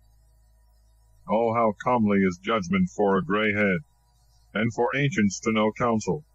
Oh, how comely is wisdom for the aged, and understanding and counsel to men of honor. Much experience is the crown of old men, and the fear of God is their glory. 9 things that are not to be imagined by the heart have I magnified. The 10th I will utter to men with my tongue. A man that hath joy of his children, he that liveth and seeth the fall of his enemies. Blessed is he that dwelleth with a wise woman, and that hath not slipped with his tongue, and that hath not served such as are unworthy of him. Blessed is he that findeth a true friend, and that declareth justice to an ear that heareth. How great is he that findeth wisdom and knowledge! But there is none above him that feareth the Lord. The fear of God hath set itself above all things. Blessed is the man to whom it is given to have the fear of God. He that holdeth it, to whom shall he be likened? The fear of God is the beginning of his love, and the beginning of faith is to be fast joined unto it. The sadness of the heart is every plague, and the wickedness of a woman is all evil. And a man will choose any plague but the plague of the heart, and any wickedness but the wickedness of a woman, and any affliction but the affliction from them that hate him, and any revenge but the revenge of enemies. There is no head worse than the head of a serpent, and there is no anger above the anger of a woman. It will be more agreeable to abide with a lion and a dragon than to dwell with a wicked woman. Wickedness of a woman changeth her face, and she darkeneth her countenance as a bear, and showeth it like sackcloth. In the midst of her neighbors, her husband groaned, and hearing he sighed a little. All malice is short to the malice of a woman. Let the lot of sinners fall upon her. As the climbing of a sandy way is to the feet of the aged, so is a wife full of tongue to a quiet man. Look not upon a woman's beauty, and desire not a woman for beauty. A woman's anger and impudence and confusion is great. A woman, if she have superiority, is contrary to her husband. A wicked woman abateth the courage, and maketh a heavy countenance and the wounded heart. Feeble hands and disjointed knees, a woman that doth not make her husband happy. From the woman came the beginning of sin, and by her we all die. Give no issue to thy water, no, not a little, nor to a wicked woman liberty to gad abroad. If she walk not at thy hand, she will confound thee in the sight of thy enemies. Cut her off from thy flesh, lest she always abuse thee. Chapter 26. Of good and bad women. Happy is the husband of a good wife, for the number of his years is doubled. A virtuous woman rejoiceth her husband, and shall fulfill the years of his life in peace. A good wife is a good portion. She shall be given in the portion of them that fear God, to a man for his good deeds. Rich or poor, if his heart is good, his countenance shall be cheerful at all times. Of 3 things my heart hath been afraid, and at the 4th my face hath trembled: the accusation of a city, and the gathering together of the people, and a false calumny. All are more grievous than death. A jealous woman is the grief and mourning of the heart. With a jealous woman is a scourge of the tongue, which communicateth with all. As a yoke of oxen that is moved to and fro, so also is a wicked woman. He that hath hold of her is as he that taketh hold of a scorpion. A drunken woman is a great wrath, and her reproach and shame shall not be hid.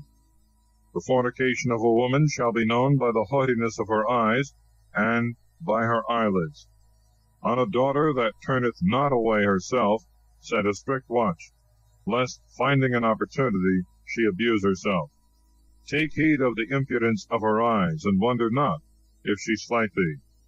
She will open her mouth as a thirsty traveler to the fountain, and will drink of every water near her, and will sit down by every hedge, and open her quiver against every arrow, until she fail. The grace of a diligent woman shall delight her husband, and shall fat his bones. Her discipline is the gift of God. Such is a wise and silent woman, and there is nothing so much worth as a well-instructed soul. A holy and shamefaced woman is grace upon grace, and no price is worthy of a continent soul. As the sun when it riseth through the world in the high places of God, so is the beauty of a good wife for the ornament of her house.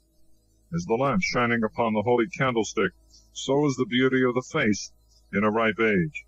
As golden pillars upon bases of silver, so are the firm feet upon the soles of a steady woman. As everlasting foundations upon a solid rock, so the commandments of God in the heart of a holy woman. At two things my heart is grieved, and the third bringeth anger upon me: a man of war fainting through poverty, and a man of sense despised, and he that passeth over from justice to sin. God hath prepared such an one for the sword.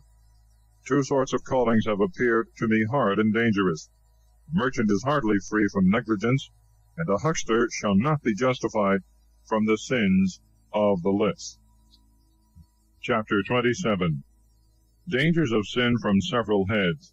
The fear of God is the best preservative. He that diggeth a pit shall fall into it.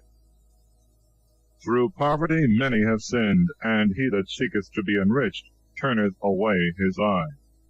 As a stake sticketh fast in the midst of the joining of stones, so also in the midst of selling and buying sin shall stick fast. Sin shall be destroyed with the sinner. Unless thou hold thyself diligently in the fear of the Lord, thy house shall quickly be overthrown. As when one sifteth with a sieve, the dust will remain, so will the perplexity of a man in his thoughts. The furnace trieth the potter's vessels, and the trial of affliction just men. As the dressing of a tree showeth the fruit thereof, so a word out of the thought of the heart of man. Praise not a man before he speaketh, for this is the trial of men. If thou followest justice, thou shalt obtain her, and shalt put her on as a long robe of honor. Thou shalt dwell with her, she shall protect thee forever. And in the day of acknowledgment thou shalt find a strong foundation. Birds resort unto their like, so truth will return to them that practice her. The lion always lieth in wait for prey, so do sins for them that work iniquities. A holy man continueth in wisdom as the sun, but a fool is changed as the moon. In the midst of the unwise, keep in the word till its time, but be continually among men that think. The discourse of sinners is hateful, and their laughter is at the pleasures of sin. Speech that sweareth much shall make the hair of the head stand upright, and its irreverence shall make one stop his ears. In the quarrels of the proud is the shedding of blood, and their cursing is a grievous hearing. He that discloseth the secret of a friend loseth his credit, and shall never find a friend to his mind. Love thy neighbor, and be joined to him with fidelity.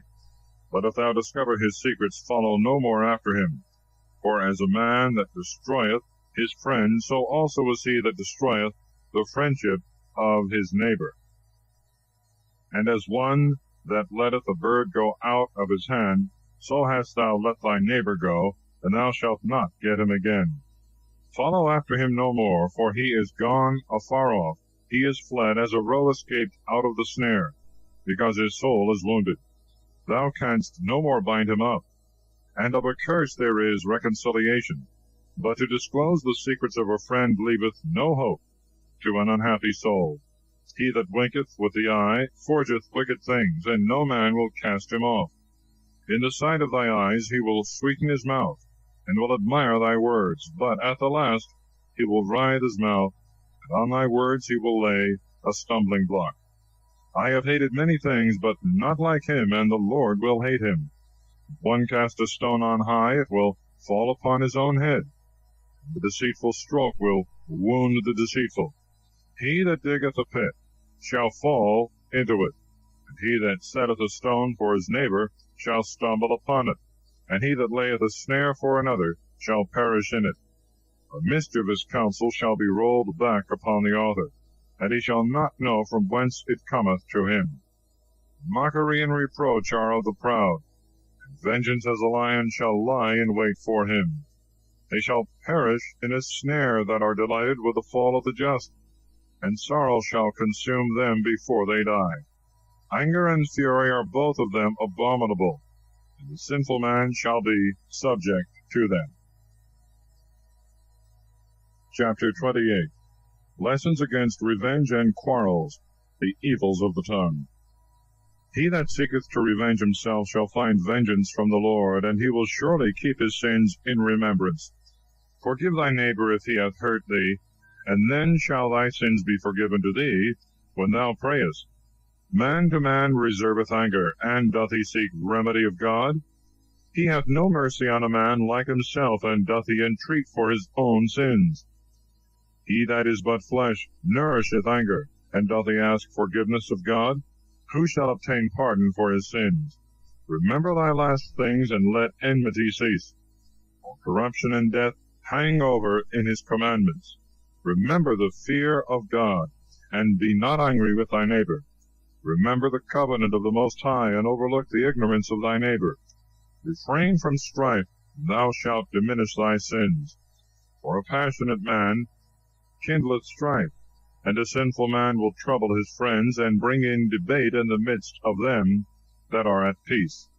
For as the wood of the forest is, so the fire burneth. And as a man's strength is, so shall his anger be. And according to his riches he shall increase his anger. A hasty contention kindleth a fire, and a hasty quarrel sheddeth blood, and a tongue that beareth witness bringeth death. If thou blow the spark, it shall burn as a fire, and if thou spit upon it, it shall be quenched. Both come out of the mouth. The whisperer and the double-tongued is accursed, for he hath troubled many that were at peace. The tongue of a third person hath disquieted many, and scattered them from nation to nation. It hath destroyed the strong cities of the rich, and hath overthrown the houses of great men. It hath cut in pieces the forces of people, and undone strong nations. The tongue of a third person hath cast out valiant women, and deprived them of their labors. He that hearkeneth to it shall never have rest, neither shall they have a friend in whom he may repose. The stroke of a whip maketh a blue mark, but the stroke of the tongue will break the bones. Many have fallen by the edge of the sword, but not so many as have perished by their own tongue. Blessed is he that is defended from a wicked tongue, that hath not passed into the wrath thereof, and that hath not drawn the yoke thereof, and hath not been found in its bands. For its yoke is a yoke of iron, and its bands are bands of brass. The death thereof is a most evil death, and hell is preferable to it. Its continuance shall not be for a long time, but it shall possess the ways of the just, and the just shall not be burnt with its flame. They that forsake God shall fall into it, and it shall burn in them, and shall not be quenched, and it shall be sent upon them as a lion, and as a leopard it shall tear them. Hedge in thy tears with thorns, hear not a wicked tongue, and make doors and bars to thy mouth. Melt down thy gold and silver, and make a balance for thy words, and a just bridle for thy mouth. And take heed lest thou slip with thy tongue, and fall in the sight of thy enemies who lie in wait for thee, and thy fall be incurable unto death. Chapter 29. Of charity in lending money, and justice in repaying, of alms, and of being surety. He that showeth mercy lendeth to his neighbor. He that is stronger in hand keepeth the commandments. Lend to thy neighbor in the time of his need. Pay thou thy neighbor again in due time. Keep thy word, and deal faithfully with him. Thou shalt always find that which is necessary for thee. Many have looked upon a thing lent as a thing found, and have given trouble to them that help them. Till they receive, they kiss the hands of the lender, and in promises they humble their voice. When they should repay, they will ask time, and will return tedious and murmuring words, and will complain of the time. And if he be able to pay, he will stand off. He will scarce pay one half, and will count it as if he had found it. But if not, he will defraud him of his money, and he shall get him for an enemy without cause, and he will pay him with reproaches and curses, and instead of honor and good turn will repay him injuries. Many have refused to lend, not out of wickedness, but they were afraid to be defrauded without cause. But yet towards the poor be thou more hearty, and delay not to show him mercy. Help the poor because of the commandment, and send him not away empty-handed because of his poverty. Lose thy money for thy brother and thy friend, and hide it not under a stone to be lost. Place thy treasure in the commandments of the Most High, and it shall bring thee more profit than gold. Shut up alms in the heart of the poor, and it shall obtain help for thee against all evil. Better than the shield of the mighty, and better than the spear, it shall fight for thee against thy enemy. A good man is surety for his neighbor, and he that hath lost shame will leave him to himself. Forget not the kindness of thy surety, for he hath given his life for thee. The sinner and the unclean fleeth from his surety. A sinner attributeth to himself the goods of his surety. He that is of an unthankful mind will leave him that delivered him. A man is surety for his neighbor, and when he hath lost all shame, he shall forsake him. Evil suretyship hath undone many of good estate, and hath tossed them as a wave of the sea. It hath made powerful men to go from place to place round about, and they have wandered in strange countries. A sinner that transgresseth the commandment of the Lord shall fall into an evil suretyship, and he that undertaketh many things shall fall into judgment. Recover thy neighbor according to thy power, and take heed to thyself that thou fall not. Chief thing for man's life is water and bread, and clothing, and a house to cover shame. Better is the poor man's fare under a roof of boards, than sumptuous cheer abroad in another man's house. Be contented with little instead of much. Thou shalt not hear the reproach of going abroad. It is a miserable life to go as a guest from house to house. Where a man is a stranger, he shall not deal confidently, nor open his mouth. He shall entertain and feed, and give drink to the unthankful, and moreover he shall hear bitter words. Go, stranger, and furnish the table, and give others to eat what thou hast in thy hand.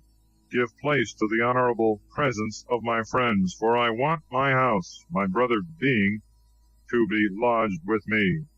These things are grievous to a man of understanding, the upbraiding of house room, and the reproaching of the lender.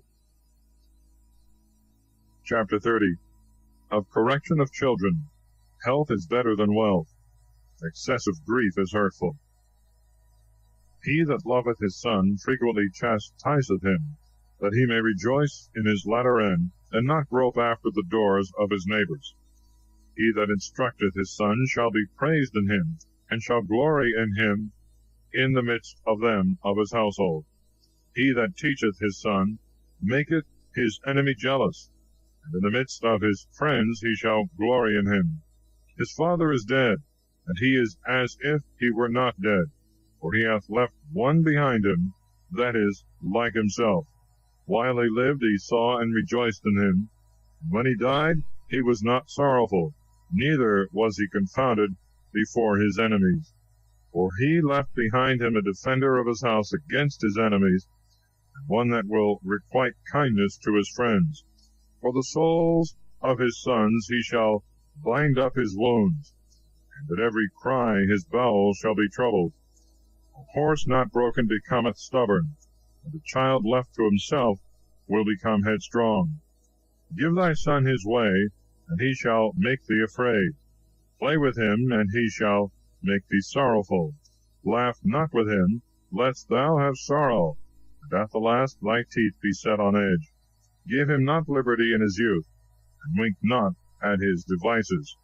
Bow down his neck while he is young, and beat his sides while he is a child, lest he grow stubborn, and regard thee not, and so be a sorrow of heart to thee. Instruct thy son, and labor about him, lest his lewd behavior be an offense to thee. Better is a poor man who is sound and strong of constitution, than a rich man who is weak and afflicted with evils. Health of the soul in holiness of justice is better than all gold and silver, and a sound body than immense revenues. There is no riches above the riches of the health of the body, and there is no pleasure above the joy of the heart. Better is death than a bitter life, and everlasting rest than continual sickness. Good things that are hidden in a mouth that is shut are as messes of meat set about a grave. What good shall an offering do to an idol? For it can neither eat nor smell.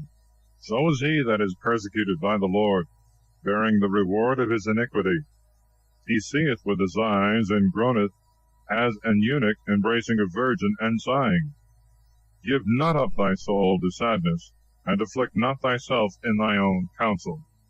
The joyfulness of the heart is the life of a man, and a never-failing treasure of holiness, and the joy of a man is length of life. Have pity on thy own soul, pleasing God, and contain thyself. Gather up thy heart in his holiness, and drive away sadness far from thee. For sadness hath killed many, and there is no profit in it.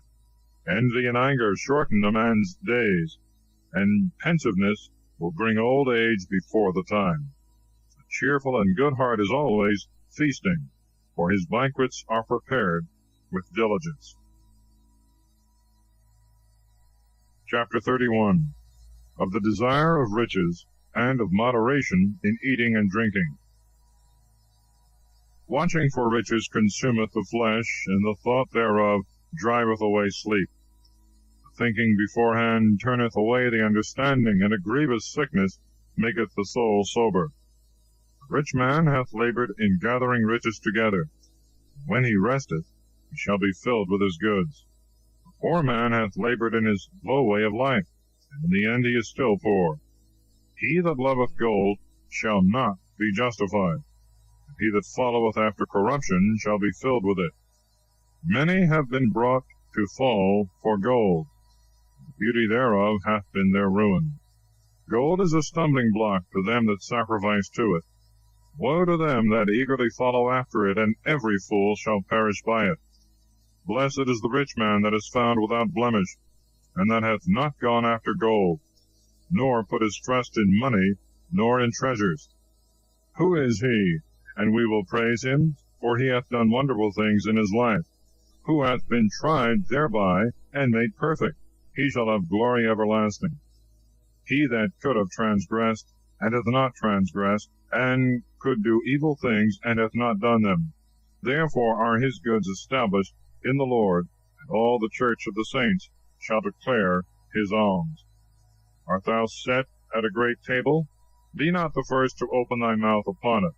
Say not, there are many things which are upon it. Remember that a wicked eye is evil. What is created more wicked than an eye?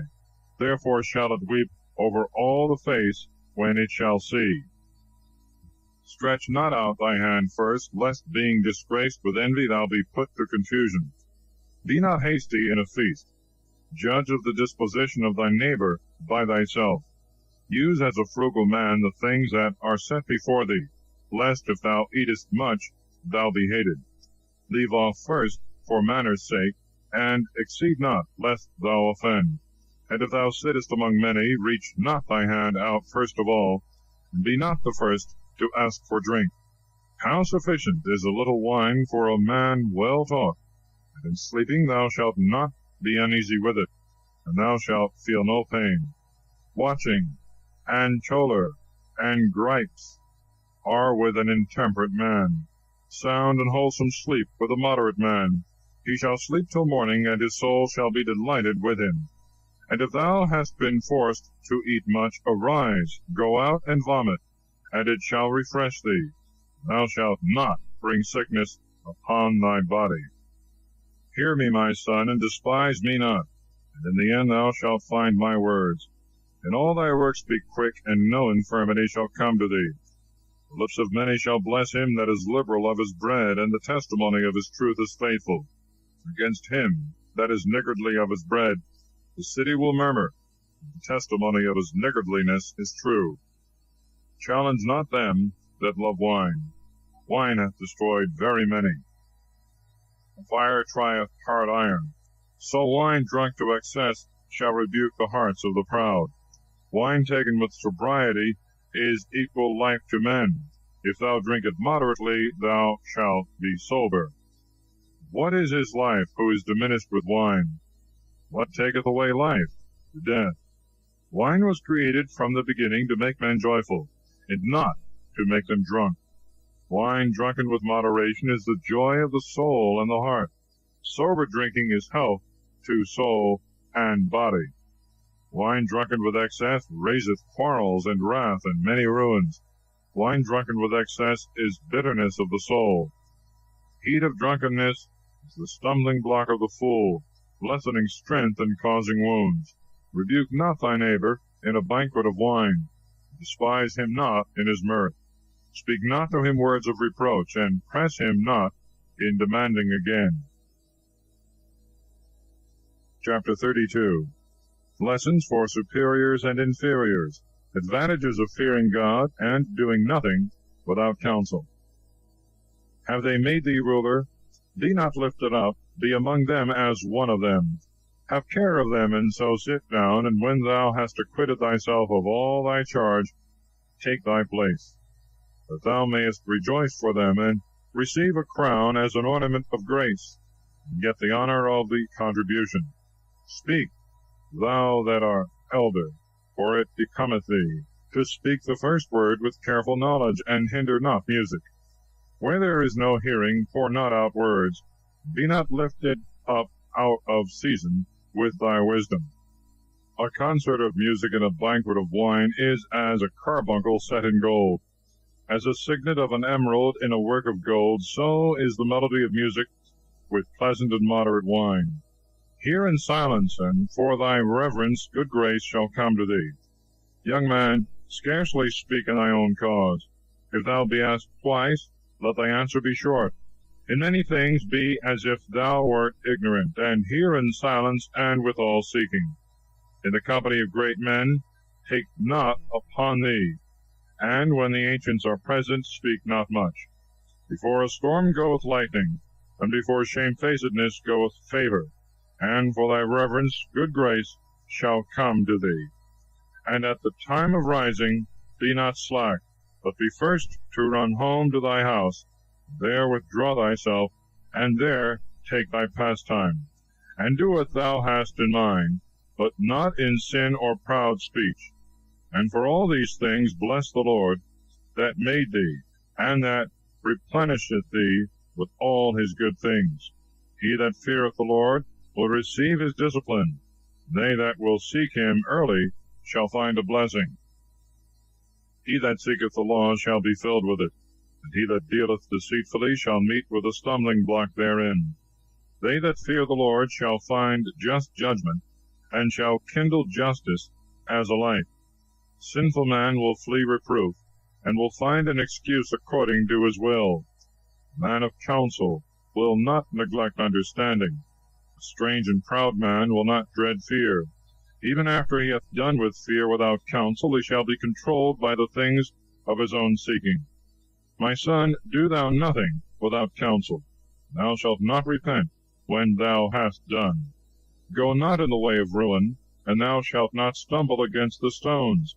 Trust not thyself to a rugged way, lest thou set a stumbling block to thy soul. And beware of thy own children, and take heed of them of thy household. In every work of thine regard thy soul and faith, for this is the keeping of the commandments. He that believeth God taketh heed to the commandments, and he that trusteth in him shall fare never the worse. Chapter 33. The fear of God is the best security. Times and men are in the hands of God. Take care of thyself as long as thou livest. Look to thy servants. No evil shall happen to him that feareth the Lord, but in temptation God will keep him, and deliver him from evils.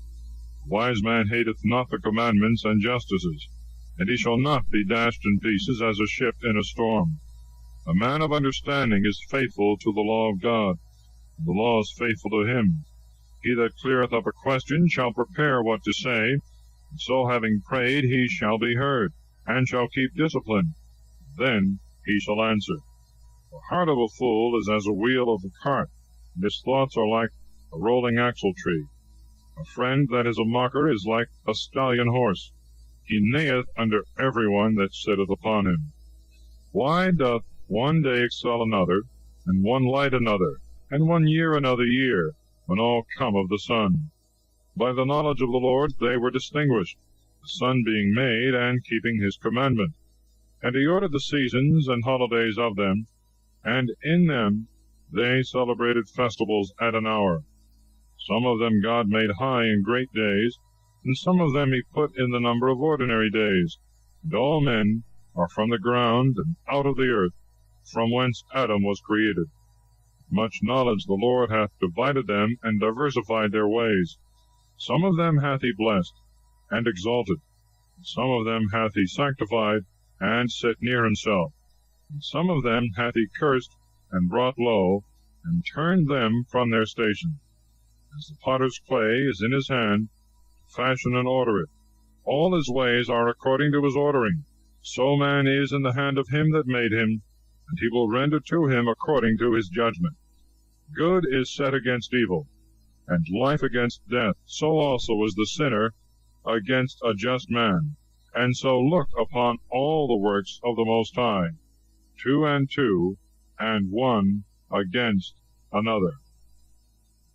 And I awaked last of all, and as one that gathereth after the grape gatherers. In the blessing of God I also have hope, and as one that gathereth grapes have I filled the winepress. See that I have not labored for myself only, but for all that seek discipline. Hear me, ye great men, and all ye people, and hearken with your ears, ye rulers of the church. Give not to son or wife, brother or friend, power over thee while thou livest, and give not thy estate to another, lest thou repent, and thou entreat for the same. As long as thou livest, and hast breath in thee, let no man change thee. For it is better that thy children should ask of thee, than that thou look for the hands of thy children. In all thy works keep thee preeminence. Let no stain sully thy glory. In the time when thou shalt end the days of thy life, and in the time of thy decease, distribute thy inheritance. Fodder and a wand and a burden are for an ass, bread and correction and work for a slave. He worketh unto correction, and seeketh to rest. Let his hands be idle, and he seeketh liberty. The yoke and the thong bend a stiff neck, and continual labors bow a slave. Torture and fetters are for a malicious slave. Send him to work, that he be not idle, for idleness hath taught much evil. Set him to work, for so it is fit for him. And if he be not obedient, bring him down with fetters. But be not excessive towards any one, and do no grievous thing without judgment. If thou have a faithful servant, let him be to thee as thy own soul. Treat him as a brother, because in the blood of thy soul thou hast gotten him. If thou hurt him unjustly, he will run away. And if he rise up and depart, thou knowest not whom to ask, and in what way to seek him. Chapter 34. The vanity of dreams, the advantage of experience, and of the fear of God. The hopes of a man that is void of understanding are vain and deceitful, and dreams lift up fools. The man that giveth heed to lying visions is like to him that catcheth at a shadow, and followeth after the wind.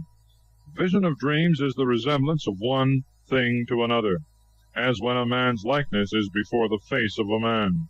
What can be made clean by the unclean, and what truth can come from that which is false?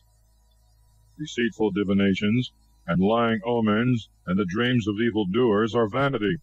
And the heart fancieth as that of a woman in travail, except it be a vision sent forth from the Most High, Set not thy heart upon them, for dreams have deceived many. They have failed that put their trust in them.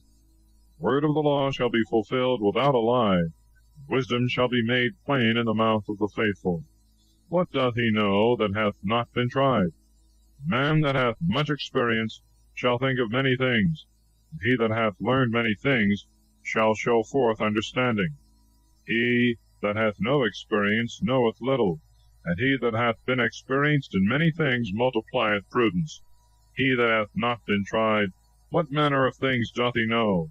He that hath been surprised shall abound with subtlety. I have seen many things by traveling, many customs of things. Sometimes I have been in danger of death for these things, and I have been delivered by the grace of God. The spirit of those that fear God is sought after, and by his regard shall be blessed. For their hope is on him that saveth them, and the eyes of God are upon them that love him. He that feareth the Lord shall tremble at nothing, and shall not be afraid, for he is his hope. The soul of him that feareth the Lord is blessed. To whom doth he look, and who is his strength? The eyes of the Lord are upon them that fear him. He is their powerful protector and strong stay, a defense from the heat, and a cover from the sun at noon, a preservation from stumbling, and a help from falling. He raiseth up the soul, and enlighteneth the eyes, and giveth health, and life, and blessing. The offering of him that sacrificeth of a thing wrongfully gotten is stained, and the mockeries of the unjust are not acceptable. The Lord is only for them that wait upon him in the way of truth and justice. The Most High approveth not the gifts of the wicked, neither hath he respect to the oblations of the unjust, nor will he be pacified for sins by the multitude of their sacrifices. He that offereth sacrifice of the goods of the poor is as one that sacrificeth the son in the presence of his father. The bread of the needy is the life of the poor. He that defraudeth them thereof is a man of blood. He that taketh away the bread gotten by sweat is like him that killeth his neighbor. He that sheddeth blood, and he that defraudeth the laborer of his hire are brothers. One buildeth up, and another pulleth down. What profit have they but the labor? When one prayeth, and another curseth, whose voice will God hear? He that washeth himself after touching the dead, if he toucheth him again, what doth his washing avail? So a man that fasteth for his sins doth the same again. What doth his humbling himself profit him? Who will hear his prayer?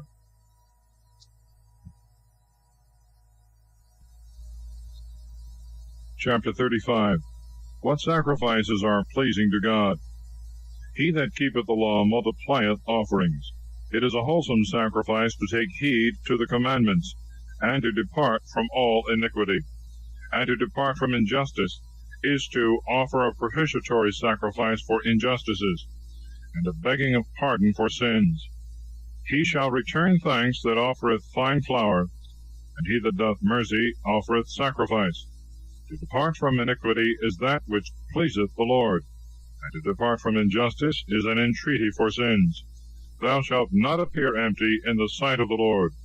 For all these things are to be done because of the commandment of God. The oblation of the just maketh the altar fat, and is an odor of sweetness in the sight of the Most High.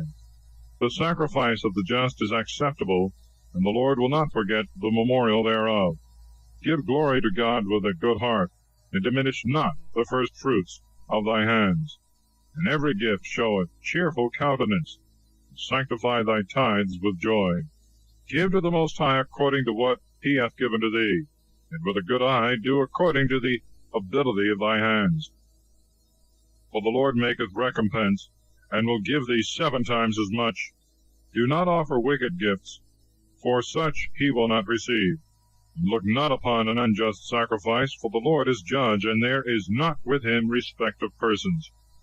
The Lord will not accept any person against a poor man, and he will hear the prayer of him that is wrong. He will not despise the prayers of the fatherless, nor the widow, when she poureth out her complaint. Do not the widow's tears run down the cheek, and her cry against him that causeth them to fall? For from the cheek they go up even to heaven, The Lord that heareth will not be delighted with them. He that adoreth God with joy shall be accepted. His prayer shall approach even to the clouds.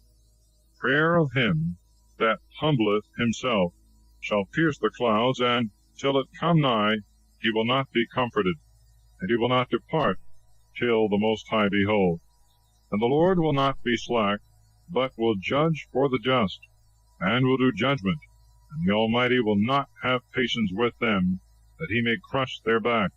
And he will repay vengeance to the Gentiles, till they have taken away the multitude of the proud, and broken the scepters of the unjust, till they have rendered to men according to their deeds, and according to the works of Adam, and according to his presumption, till they have judged the cause of his people, and he shall delight the just with his mercy.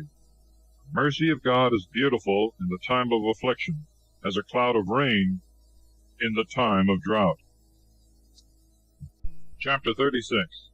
A prayer for the Church of God, of a good heart and a good wife. Have mercy upon us, O God of all, and behold us, and show us the light of thy mercies. And send thy fear upon the nations that have not sought after thee. They may know that there is no God beside thee, and that they may show forth thy wonders. Lift up thy hand over the strange nations, they may see thy power. For as thou hast been sanctified in us in their sight, so thou shalt be magnified among them in our presence. They may know thee, as we also have known thee, that there is no God beside thee, O Lord. Renew thy signs, and work new miracles. Glorify thy hand and thy right arm. Raise up indignation and pour out wrath.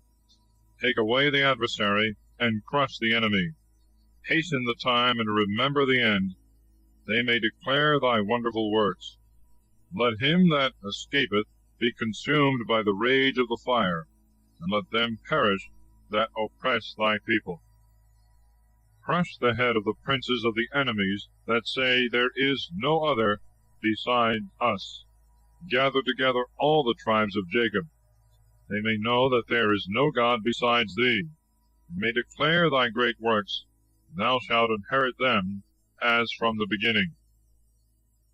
Have mercy on thy people, upon whom thy name is invoked, and upon Israel thou hast raised up to be thy firstborn. Have mercy, O Jerusalem, city which thou hast sanctified, the city of thy rest. Fill Zion with thy unspeakable words, and thy people with thy glory. Give testimony to them that are thy creatures from the beginning. Raise up the prophecies which the former prophets spoke in thy name.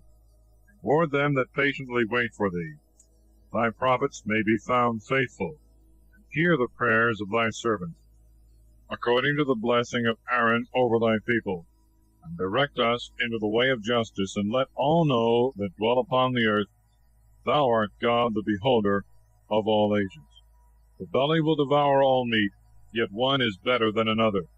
The palate tasteth venison, and the wise heart false speeches. A perverse heart will cause grief, and the man of experience will resist it. A woman will receive every man, yet one daughter is better than another. The beauty of a woman cheereth the countenance of her husband, and a man desireth nothing more. If she have a tongue that can cure, and likewise mitigate and show mercy, her husband is not like other men. He that possesseth a good wife beginneth a possession. She is a help like to himself, and a pillar of rest. Where there is no hedge, the possession shall be spoiled. Where there is no wife, he mourneth that is in want. Who will trust him that hath no rest, and that lodgeth wheresoever the night taketh him, as a robber well appointed, that skippeth from city to city? Of the choice of friends and counselors. Every friend will say, I also am his friend, but there is a friend that is only a friend in name. Is not this a grief even to death? But a companion and a friend shall be turned to an enemy. O wicked presumption, whence camest thou to cover the earth with thy malice and deceitfulness? There is a companion who rejoiceth with his friend in his joys, but in the time of trouble he will be against him. There is a companion who condoleth with his friend for his belly's sake, and he will take up a shield against the enemy. Forget not thy friend in thy mind. Be not unmindful of him in thy riches. Consult not with him that layeth a snare for thee. Hide thy counsel from them that envy thee. Every counselor giveth out counsel, but there is one that is a counselor for himself. Beware of a counselor, and know before what need he hath, for he will devise to his own mind, lest he thrust a stake into the ground, and say to thee, Thy way is good, and then stand on the other side to see what shall befall thee. Treat not with a man without religion concerning holiness, nor with an unjust man concerning justice, nor with a woman touching her of whom she is jealous, nor with a coward concerning war, nor with a merchant about traffic, nor with a buyer of selling, nor with an envious man of giving thanks, nor with the ungodly of piety, nor with the dishonest of honesty, nor with the field laborer of every work, nor with him that worketh by the year of the finishing of the year, nor with an idle servant of much business. Give no heed to these in any matter of counsel.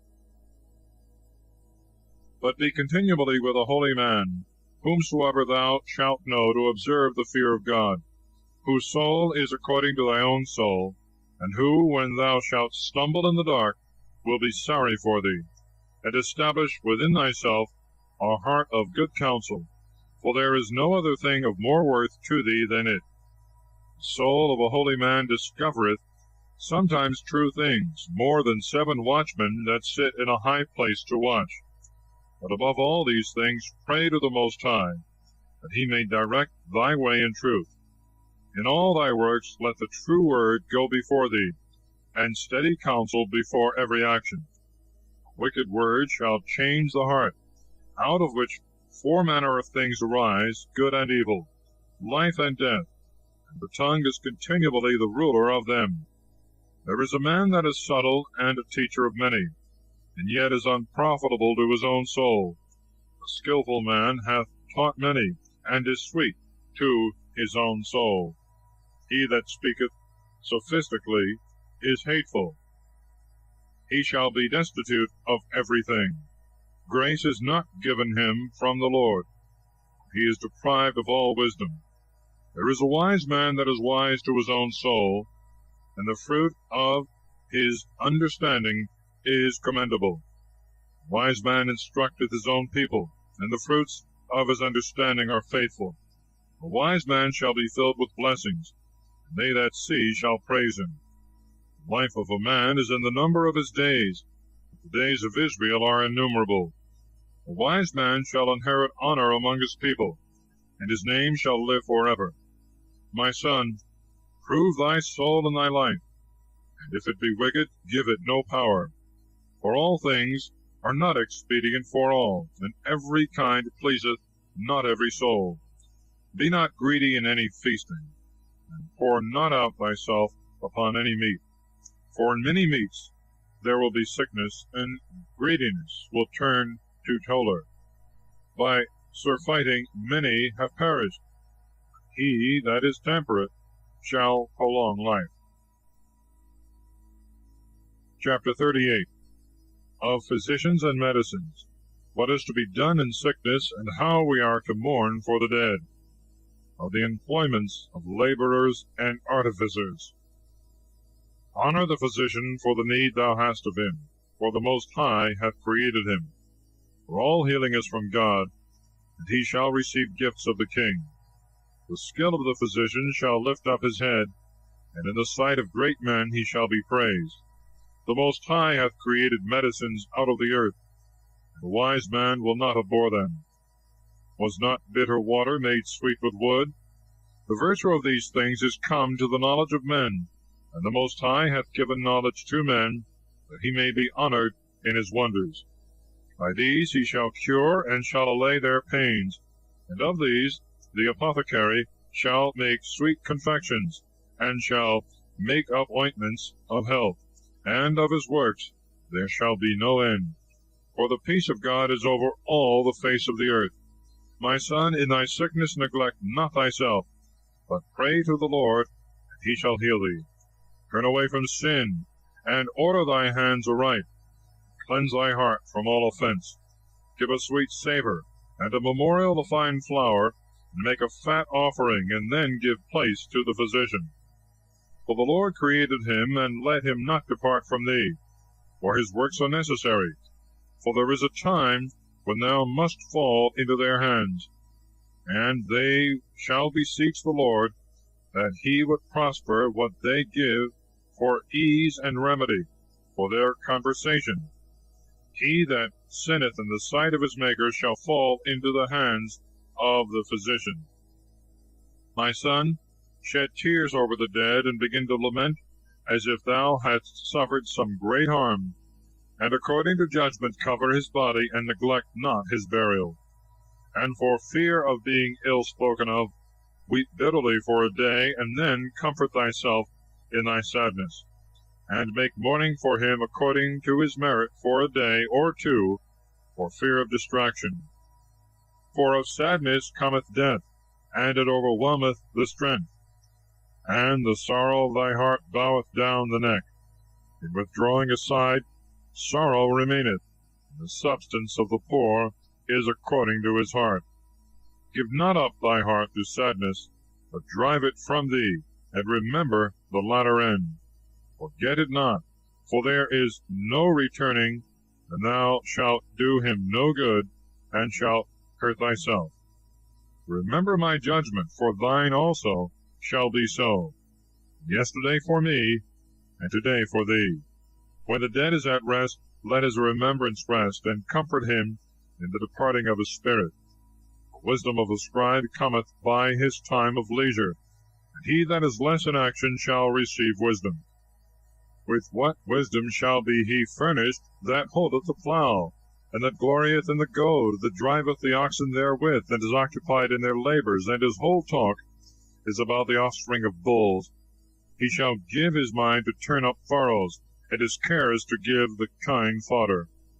So every craftsman and workmaster that laboureth night and day, he who maketh graven seals, and by his continual diligence varieth the figure, he shall give his mind to the resemblance of the picture, and by his watching shall finish the work. So doth the smith sitting by the anvil, and considering the ironwork. The vapour of the fire wasteth his flesh, and he fighteth with the heat of the furnace. The noise of the hammer is always in his ears, and his eye is upon the pattern of the vessel he maketh. He setteth his mind to finish his work, and is watching to polish them to perfection. So doth the potter sitting at his work, turning the wheel about with his feet, who is always carefully set to his work, and maketh all his work by number. He fashioneth the clay with his arm, and boweth down his strength before his feet. He shall give his mind to finish the glazing, and is watching to make clean the furnace. All these trust to their hands, and every one is wise in his own art. Without these a city is not built. And they shall not dwell nor walk about therein, and they shall not go up into the assembly. Upon the judge's seat they shall not sit, and the ordinance of judgment they shall not understand, neither shall they declare discipline and judgment, and they shall not be found where parables are spoken. For they shall strengthen the state of the world, and their prayers shall be in the work of their craft, applying their soul and searching in the law of the Most High. Chapter 39. The exercises of the wise man. The Lord is to be glorified for his works. The wise man will seek out the wisdom of all the ancients, and will be occupied in the prophets. He will keep the sayings of renowned men, and will enter withal into the subtleties of parables. He will search out the hidden meanings of proverbs, and will be conversant in the secrets of parables. He shall serve among great men, and appear before the governor. He shall pass into strange countries, where he shall try good and evil among men. He will give his heart to resort early to the Lord that made him, and he will pray in the sight of the Most High. He will open his mouth in prayer, and will make supplication for his sins. For if it shall please the great Lord, he will fill him with the spirit of understanding, and he will pour forth the words of his wisdom as showers, and in his prayer he will confess to the Lord. And he shall direct his counsel and his knowledge, and in his secrets shall he meditate. He shall show forth the discipline he hath learned, and shall glory in the law of the covenant of the Lord. Many shall praise his wisdom, and it shall never be forgotten. The memory of him shall not depart away, and his name shall be in request from generation to generation. Nations shall declare his wisdom, and the church shall show forth his praise. If he continue, he shall leave a name above 1,000, and if he rest, it shall be to his advantage. I will yet meditate, that I may declare, for I am filled as with a holy transport. By a voice he saith, Hear me, ye divine offspring, and bud forth as the rose planted by the brooks of waters. Give ye a sweet odor as frankincense, send forth flowers as the lily, and yield a smell, and bring forth leaves in grace, and praise with canticles, and bless the Lord in his works. Magnify his name, and give glory to him with the voice of your lips, and with the canticles of your mouths, and with harps, and in praising him you shall say in this manner, All the works of the Lord are exceeding good. At his word the waters stood as a heap, and at the words of his mouth the receptacles of waters. For at his commandment favor is shown, and there is no diminishing of his salvation. The works of all flesh are before him, and there is nothing hid from his eyes. He seeth from eternity to eternity, and there is nothing wonderful before him. There is no saying, What is this? Or what is that? For all things shall be sought in their time. His blessing hath overflowed like a river, and as a flood hath watered the earth. So shall his wrath inherit the nations that have not sought after him. Even as he turned the waters into a dry land, and the earth was made dry, and his ways were made plain for their journey, so to sinners they are stumbling blocks in his wrath. Good things were created for the good from the beginning, so for the wicked good and evil things. Principal things necessary for the life of men are water, fire and iron, salt, milk, and bread of flour, and honey, and the cluster of the grape, and oil, and clothing. All these things shall be for good to the holy. So to the sinners and the ungodly they shall be turned into evil. There are spirits that are created for vengeance, and in their fury they lay on grievous torments. In the time of destruction they shall pour out their force, and they shall appease the wrath of him that made them. Fire, hail, famine, and death, all these were created for vengeance. The teeth of beasts, and scorpions, and serpents, and the sword taking vengeance upon the ungodly unto destruction. In his commandments they shall feast, and they shall be ready upon earth when need is, and when their time is come they shall not transgress his word. Therefore from the beginning I was resolved, and I have meditated and thought on these things, and left them in writing. All the works of the Lord are good, and he will furnish every work in due time. It is not to be said, This is worse than that, for all shall be well approved in their time. Now therefore with the whole heart and mouth praise ye him, and bless the name of the Lord. Chapter 40. The miseries of the life of man are relieved by the grace of God and his fear. Great labor is created for all men, and a heavy yoke is upon the children of Adam, from the day of their coming out of their mother's womb, until the day of their burial into the mother of all. Their thoughts and fears of the heart, their imagination of things to come, at the day of their end, from him that sitteth on a glorious throne unto him that is humbled in earth and ashes, from him that weareth purple, and beareth the crown, even to him that is covered with rough linen, wrath, envy, trouble, unquietness, and the fear of death, continual anger and strife, and in the time of rest upon his bed the sleep of the night changeth his knowledge. A little and as nothing is his rest, and afterward in sleep, as in the day of keeping watch. He is troubled in the vision of his heart, as if he had escaped in the day of battle. In the time of his safety he rose up, and wondereth that there is no fear. Such things happen to all flesh, from man even to beast, and upon sinners are sevenfold more. Moreover, death and bloodshed, strife and sword, oppressions, famine and affliction, and scourges, all these things are created for the wicked, and for their sakes came the flood. All things that are of the earth shall return to the earth again, and all waters shall return to the sea. All bribery and injustice shall be blotted out, and fidelity shall stand forever.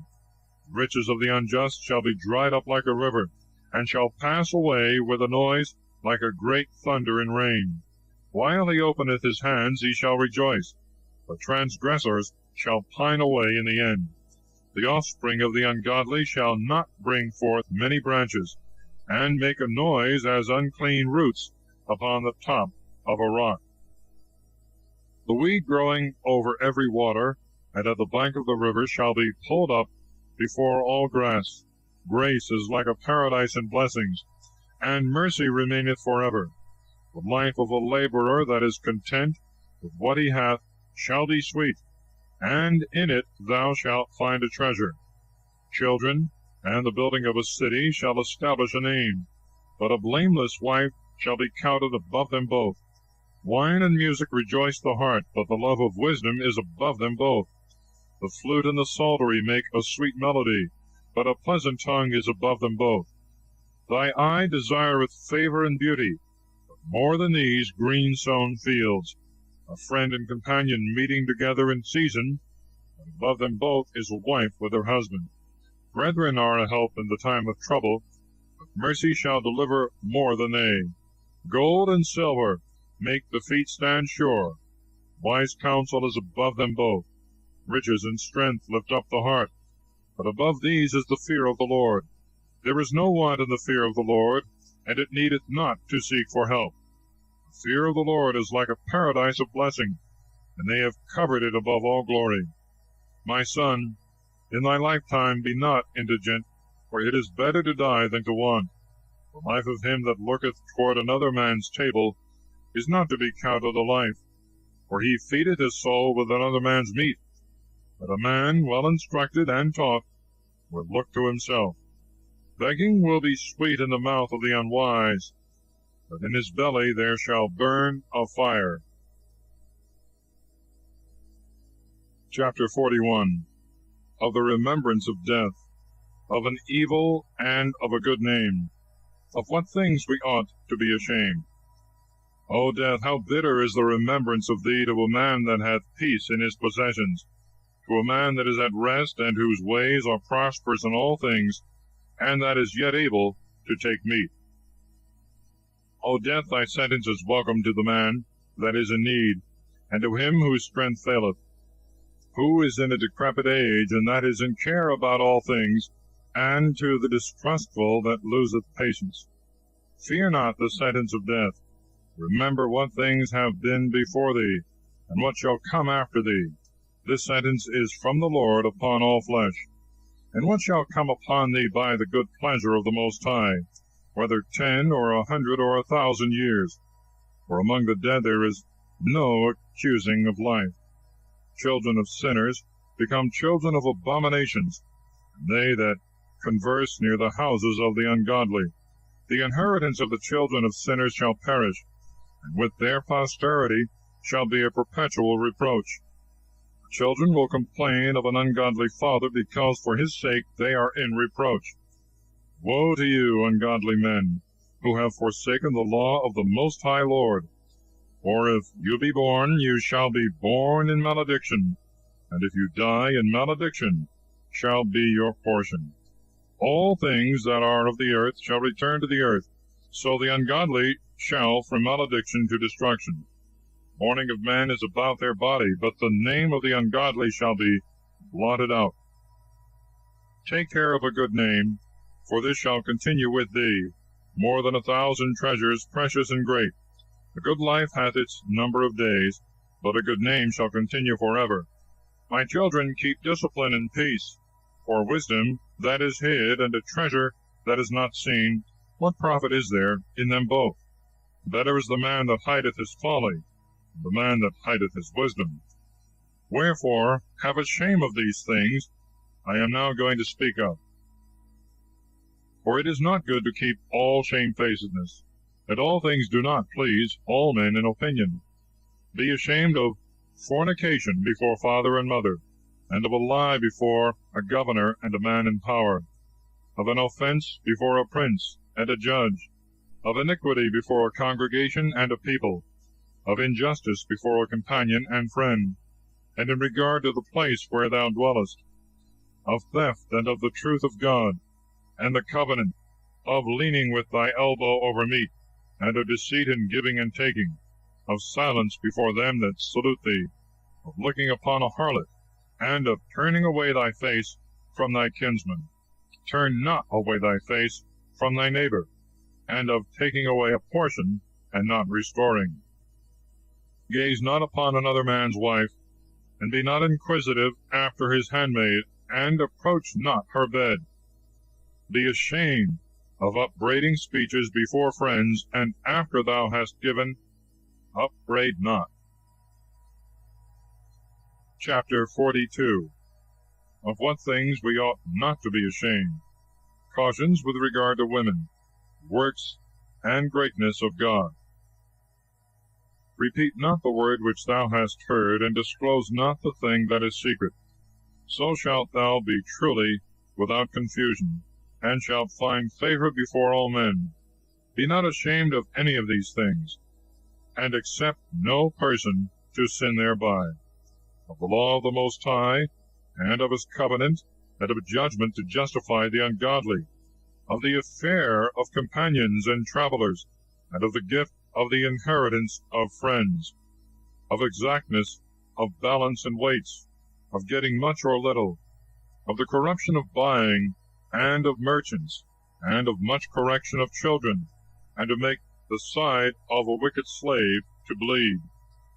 Sure keeping is good over a wicked wife, for there are many hands shut up, and deliver all things in number, and wait, and put all in writing that thou givest out or receivest in. Be not ashamed to inform the unwise and foolish, and the aged, that are judged by young men, and thou shalt be well instructed in all things, and well approved in the sight of all men living. The father waketh for the daughter, when no man knoweth, and the care for her taketh away his sleep, when she is young, lest she pass away the flower of her age, and when she is married, lest she should be hateful. In her virginity, lest she should be corrupted, and be found with child in her father's house. Having a husband, lest she should misbehave herself, or at the least become barren. Keep a sure watch over a shameless daughter, lest at any time she make thee become a laughingstock to thy enemies, and a byword in the city, and a reproach among the people, and she make thee ashamed before all the multitude. Behold not everybody's beauty, and tarry not among women. For from garments cometh a moth, from a woman the iniquity of a man. For better is the iniquity of a man than a woman doing a good turn, and a woman bringing shame and reproach. I will now remember the works of the Lord, and I will declare the things I have seen. The words of the Lord are his works. The sun giving light hath looked upon all things, and full of the glory of the Lord is his work. Hath not the Lord made the saints to declare all his wonderful works, which the Lord Almighty hath firmly settled to be established for his glory? He hath searched out the deep and the heart of men, and considered their crafty devices. For the Lord knoweth all knowledge, and hath beheld the signs of the world. He declareth the things that are past, and the things that are to come, and revealeth the traces of hidden things. No thought escapeth him, and no word can hide itself from him. He hath beautified the glorious works of his wisdom, and he is from eternity to eternity, and to him nothing may be added, nor can he be diminished, and he hath no need of any counselor. Oh, how desirable are all his works, and what we can know is but as a spark. All these things live and remain forever, and for every use all things obey him. All things are double, one against another, and he hath made nothing defective. He hath established the good things of every one, and who shall be filled with beholding his glory? Chapter 43. The works of God are exceedingly glorious and wonderful. No man is able sufficiently to praise him. The firmament on high is his beauty, the beauty of heaven with its glorious show. The sun, when he appeareth, showing forth at his rising, an admirable instrument, the work of the Most High. At noon he burneth the earth, and who can abide his burning heat? As one keeping a furnace in the works of heat. The sun 3 times as much burneth the mountains, breathing out fiery vapors, and shining with his beams, he blindeth the eyes. Great is the Lord that made him, and at his words he hath hastened his course. And the moon in her season is for a declaration of times and a sign of the world. From the moon is the sign of the festival day, a light that decreaseth in her perfection. The month is called after her name, increasing wonderfully in her perfection, being an instrument of the armies on high, shining gloriously in the firmament of heaven. The glory of the stars is the beauty of heaven. The Lord enlighteneth the world on high. By the words of the Holy One they shall stand in judgment, and shall never fail in their watches. Look upon the rainbow, and bless him that made it. It is very beautiful by its brightness. It encompasseth the heaven about with the circle of its glory. The hands of the Most High have displayed it. By his commandment he maketh the snow to fall apace, and sendeth forth swiftly the lightnings of his judgment. Through this are the treasures opened. The clouds fly out like birds. By his greatness he hath fixed the clouds, and the hailstones are broken. At his sight shall the mountains be shaken, and at his will the south wind shall blow. The noise of his thunder shall strike the earth, so doth the northern storm, and the whirlwind. And as the birds lighting upon the earth, he scattereth snow, and the falling thereof is as the coming down of locusts. The eye admireth at the beauty of the whiteness thereof, and the heart is astonished at the shower thereof. He shall pour frost as salt upon the earth, and when it freezeth, it shall become like the tops of thistles. Cold north wind bloweth, and the water is congealed into crystal. Upon every gathering together of waters it shall rest, and shall clothe the waters as a breastplate. And it shall devour the mountains, and burn the wilderness, and consume all that is green as with fire.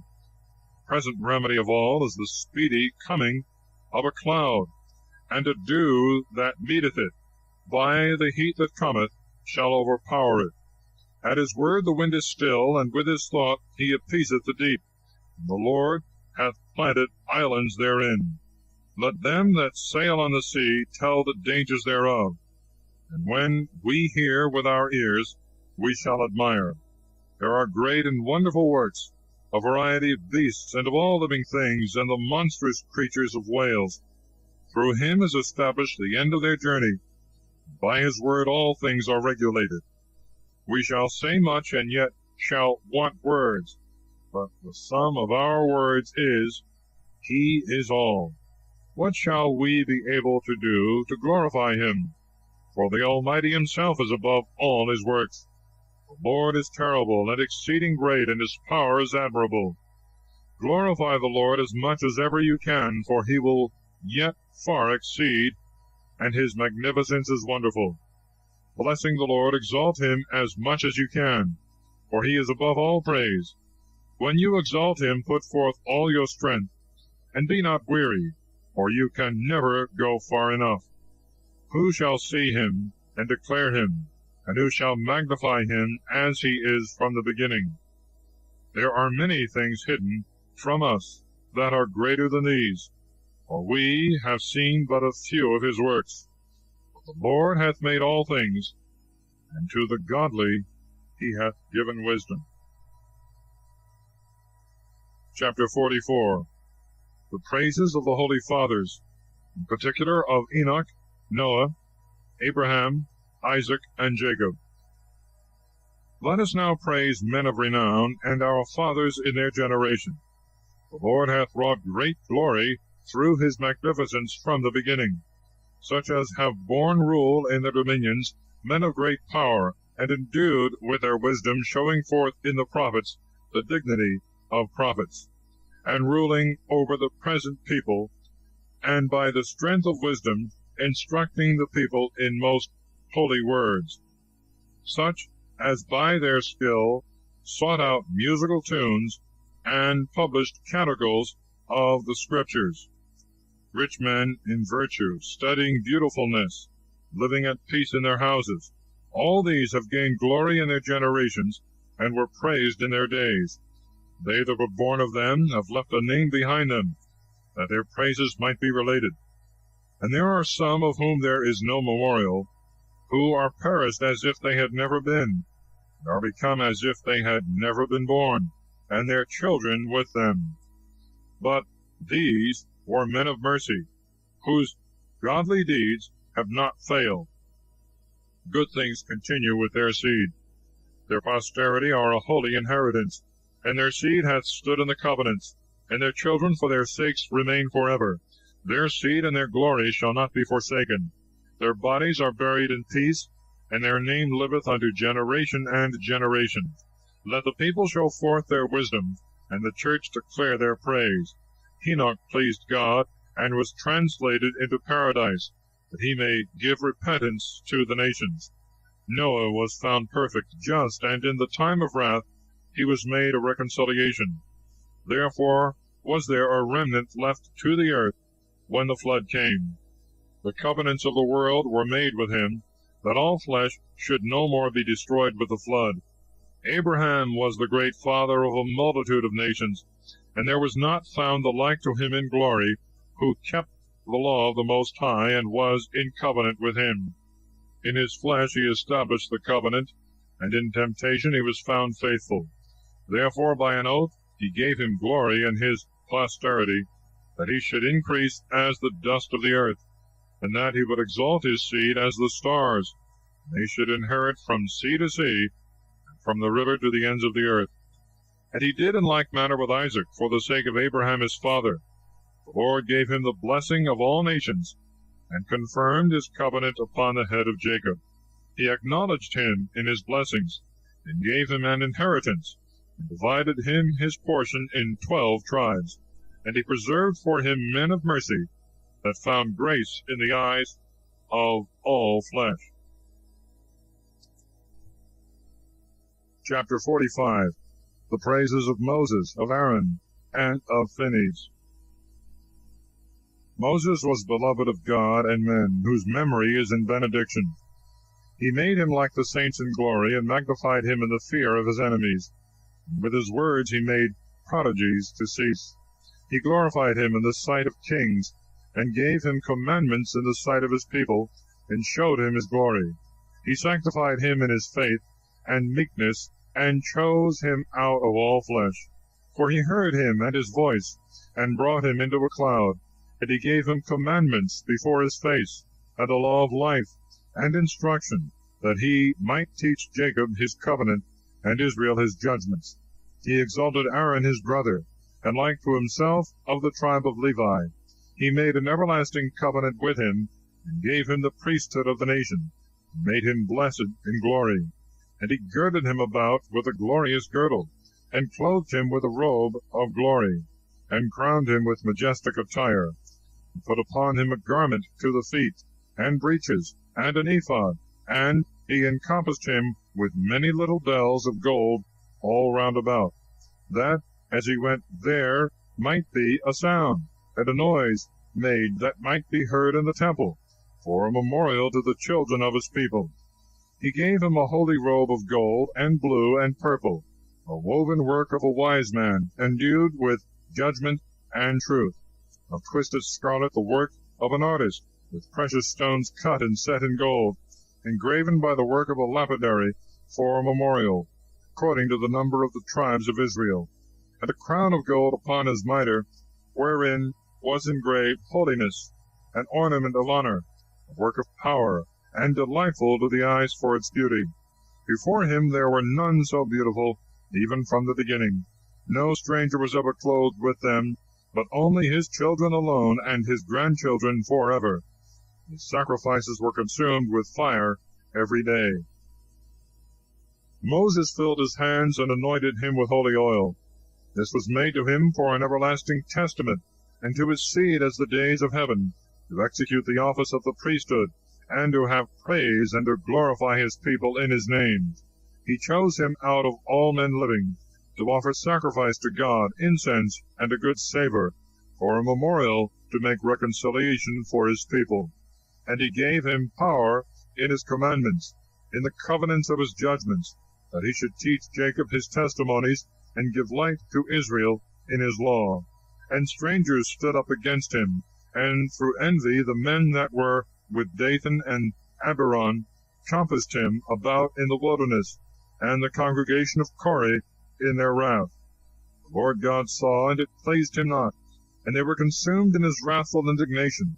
He wrought wonders upon them, and consumed them with a flame of fire. And he added glory to Aaron, and gave him an inheritance, and divided unto him the firstfruits of the increase of the earth. He prepared them bread in the first place unto fullness, for the sacrifices also of the Lord they shall eat, which he gave to him and to his seed. But he shall not inherit among the people in the land, and he hath no portion among the people, for he himself is his portion and inheritance. Phinehas the son of Eleazar is the third in glory, by imitating him in the fear of the Lord. And he stood up in the shameful fall of the people. In the goodness and readiness of his soul he appeased God for Israel. Therefore he made to him a covenant of peace, to be the prince of the sanctuary and of his people. The dignity of priesthood should be to him and to his seed forever. And a covenant to David the king, the son of Jesse of the tribe of Judah, an inheritance to him and to his seed, that he might give wisdom into our heart to judge his people in justice, that their good things might not be abolished, and he made their glory in their nation everlasting. Chapter 46. The praise of Jothu, of Caleb, and of Samuel. Valiant in war was Jesus the son of Nave, who was successor of Moses among the prophets, who was great according to his name, very great for the saving the elect of God, to overthrow the enemies that rose up against them, that he might get the inheritance for Israel. How great glory did he gain when he lifted up his hands and stretched out swords against the cities! Who before him hath so resisted? The Lord himself brought the enemies. Was not the sun stopped in his anger, and one day made as two? He called upon the Most High Sovereign when the enemies assaulted him on every side. And the great and holy God hurt him by hailstones of exceeding great force. He made a violent assault against the nation of his enemies, and in the descent he destroyed the adversaries, that the nations might know his power, that it is not easy to fight against God. And he followed the mighty one. And in the days of Moses he did a work of mercy, he and Caleb the son of Jephunneh, in standing against the enemy, and withholding the people from sins, and appeasing the wicked murmuring. And they two being appointed, were delivered out of the danger from among the number of 600,000 men on foot, to bring them into their inheritance, into the land that floweth with milk and honey.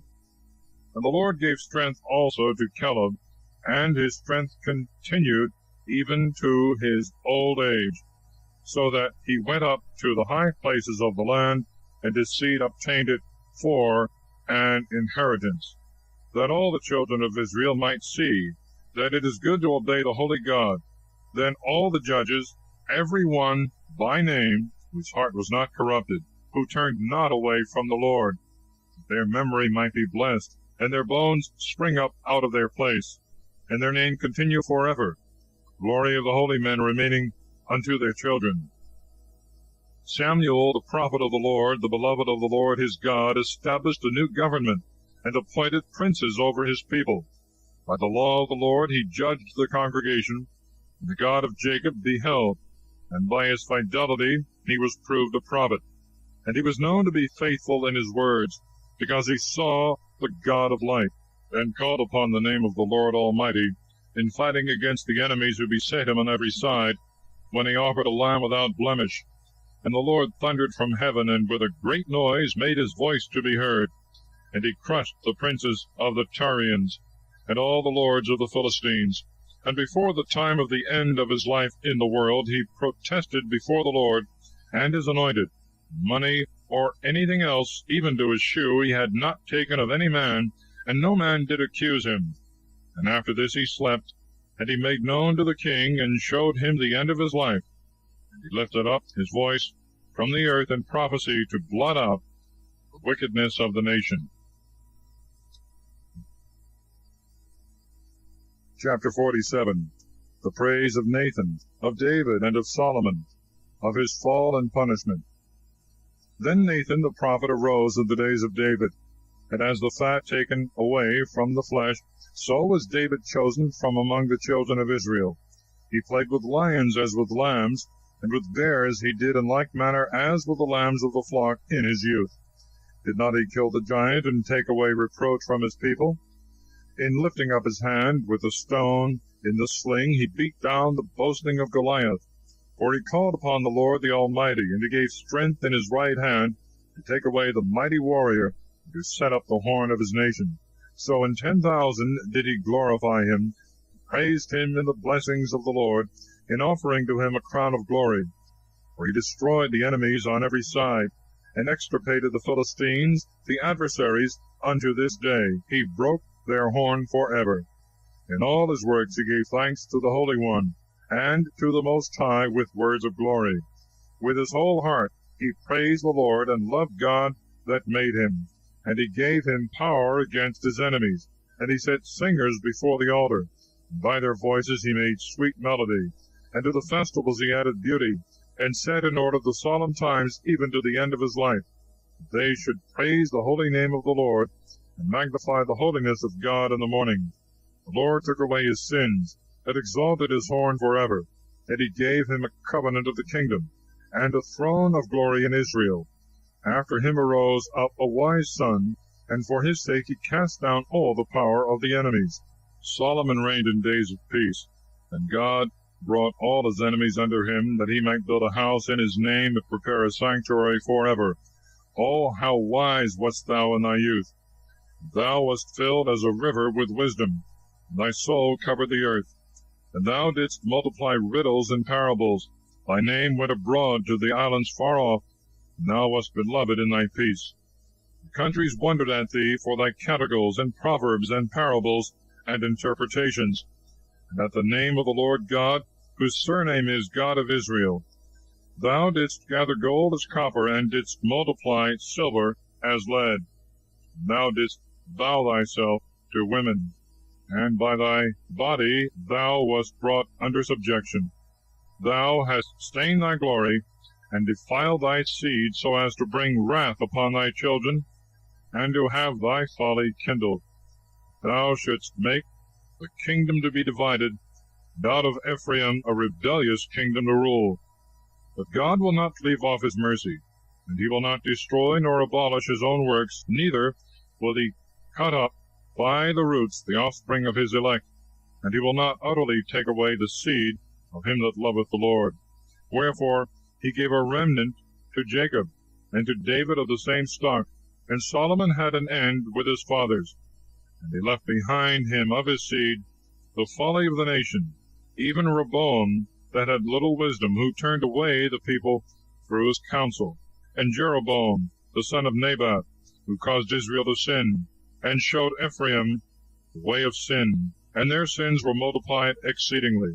They removed them far away from their land, and they sought out all iniquities, till vengeance came upon them, and put an end to all their sins. Chapter 48. The praise of Elias, of Eliseus, of Ezekias, and of Isaias. And Elias the prophet stood up as a fire, and his word burnt like a torch. He brought a famine upon them, and they that provoked him in their envy were reduced to a small number, for they could not endure the commandments of the Lord.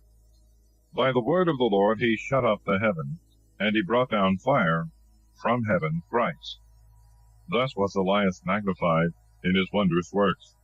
And who can glory like to thee, who raisest up a dead man from below, from the lot of death by the word of the Lord God, who broughtest down kings to destruction, and brokest easily their power in pieces, and the glorious from their bed, who heardest judgment in Sinai, and in Horeb the judgments of vengeance, who anointest kings to penance, and madest prophets successors after thee, who wast taken up in a whirlwind of fire, in a chariot of fiery horses, who art registered in the judgments of times to appease the wrath of the Lord, to reconcile the heart of the Father to the Son, and to restore the tribes of Jacob.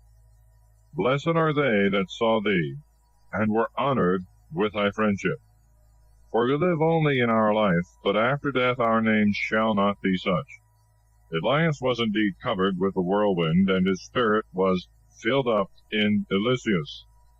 In his days he feared not the prince, and no man was more powerful than he. No word could overcome him, and after death his body prophesied.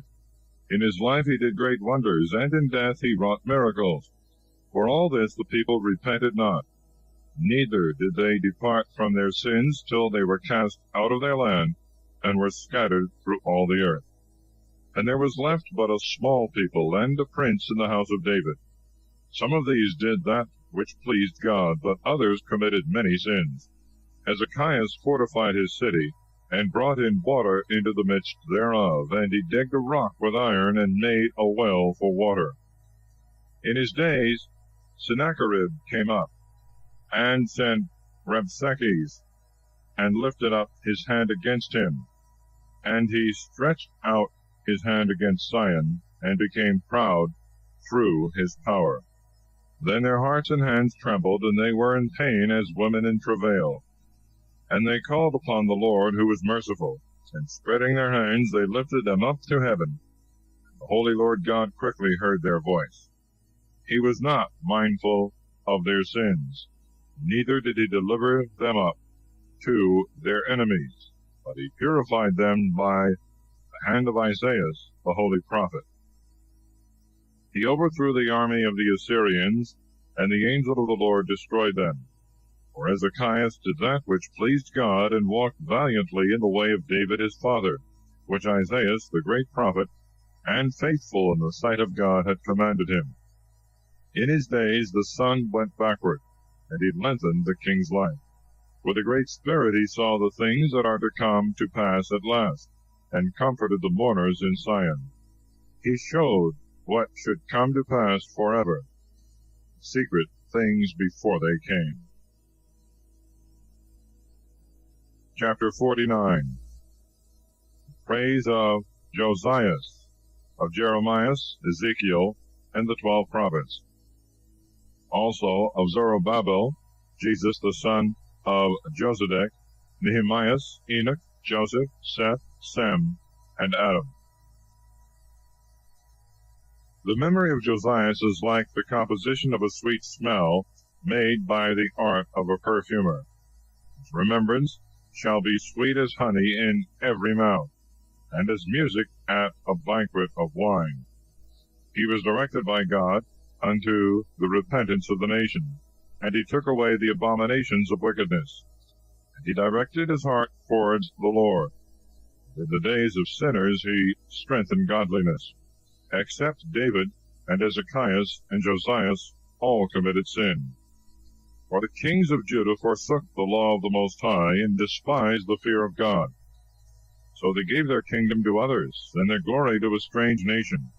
They burnt the chosen city of holiness, and made the streets thereof desolate, according to the prediction of Jeremiah. For they treated him evil, who was consecrated a prophet from his mother's womb, to overthrow and pluck up, and destroy, and to build again and renew. It was Ezekiel that saw the glorious vision, which was shown him upon the chariot of cherubims. For he made mention of the enemies under the figure of rain, and of doing good to them that showed right ways, and made the bones of the 12 prophets spring up out of their place. For they strengthened Jacob, and redeemed themselves by strong faith. How shall we magnify Zerubbabel? He was as a signet on the right hand. In like manner Jesus, the son of Josedech, who in their days built the house and set up a holy temple to the Lord, prepared for everlasting glory. And let Nehemias be a long time remembered, who raised up for us our walls that were cast down, and set up the gates and the bars, who rebuilt our houses.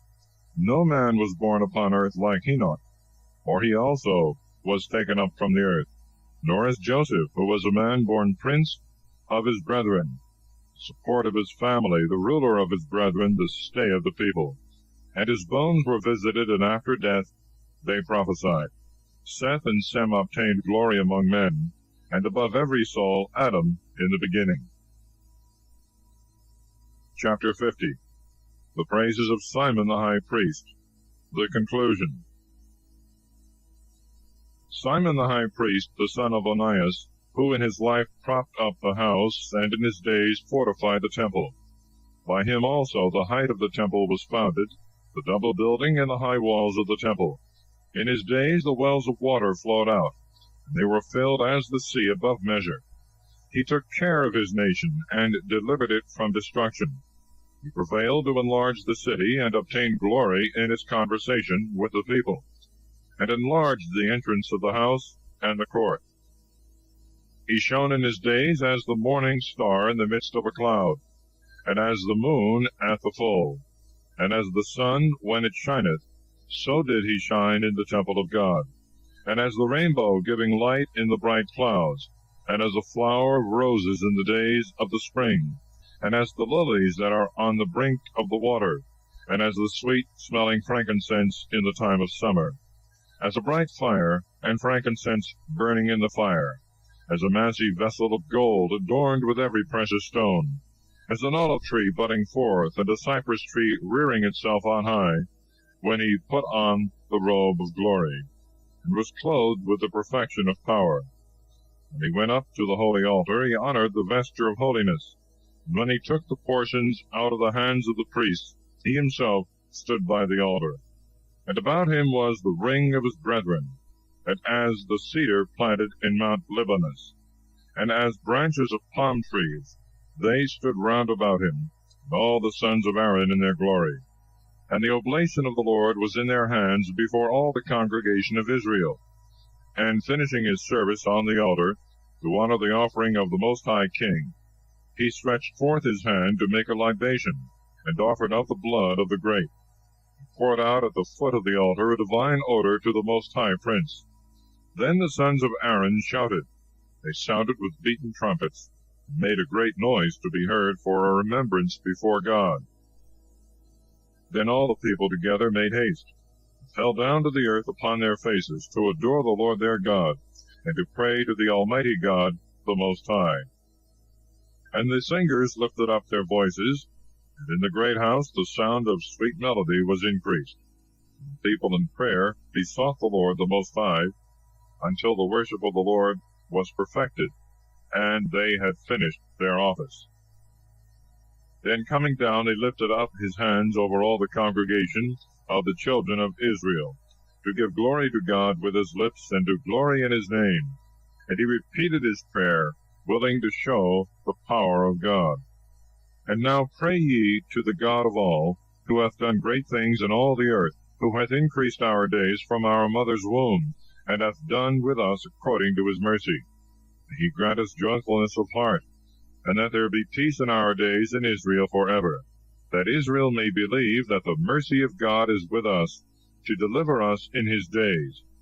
There are 2 nations which my soul abhorreth, the third is no nation which I hate, they that sit on Mount Seir, and the Philistines, and the foolish people that dwell in Sichem. Jesus the son of Sirach of Jerusalem hath written in this book the doctrine of wisdom and instruction, who renewed wisdom from his heart. Blessed is he that is conversant in these good things. He that layeth them up in his heart shall be wise always. For if he do them, he shall be strong to do all things, because the light of God guideth his steps. Chapter 51. A Prayer of Praise and Thanksgiving. A prayer of Jesus, the son of Sirach. I will give glory to thee, O Lord, O King, and I will praise thee, O God my Saviour. I will give glory to thy name, for thou hast been a helper and protector to me, and hast preserved my body from destruction, from the snare of an unjust tongue, and from the lips of them that forge lies. And in the sight of them that stood by, thou hast been my helper.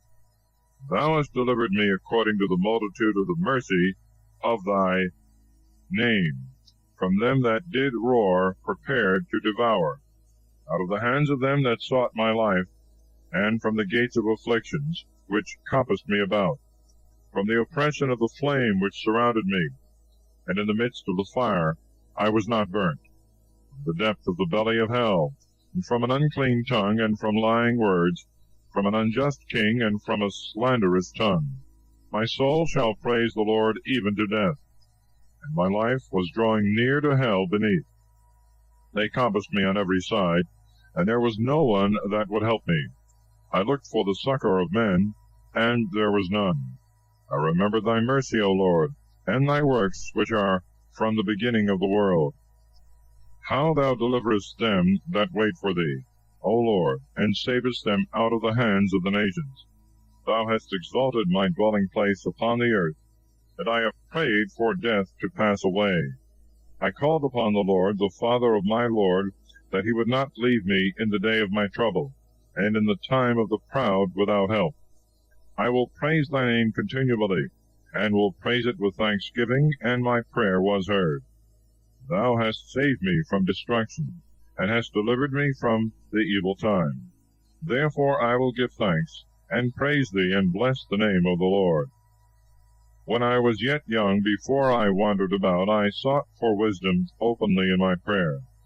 I prayed for her before the temple, and unto the very end I will seek after her, and she flourished as a grape soon ripe. My heart delighted in her, my foot walked in the right way. From my youth up I sought after her. I bowed down my ear a little, and received her. I found much wisdom in myself, and I profited much therein. Him that giveth me wisdom will I give glory. I have determined to follow her. I have had a zeal for good, and shall not be confounded. My soul hath rested for her, and in doing it I have been confirmed. I stretched forth my hands on high, and I bewailed my ignorance of her. I directed my soul to her, and in knowledge I found her. I possessed my heart with her from the beginning. Therefore I shall not be forsaken. My entrails were troubled in seeking her, therefore shall I possess a good possession. Lord hath given me a tongue for my reward, and with it I will praise him. Draw near to me, ye unlearned, and gather yourselves together into the house of discipline. Why are ye slow? And what do you say of these things? Your souls are exceeding thirsty.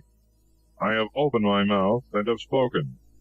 Buy her for yourselves without silver, and submit your neck to the yoke, and let your soul receive discipline, for she is near at hand to be found.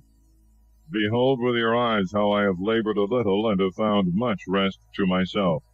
Receive ye discipline as a great sum of money, and possess abundance of gold by her. Let your soul rejoice in his mercy, and you shall not be confounded in his praise. Work your work before the time, and he will give you your reward in his time. Thus concludes Ecclesiasticus.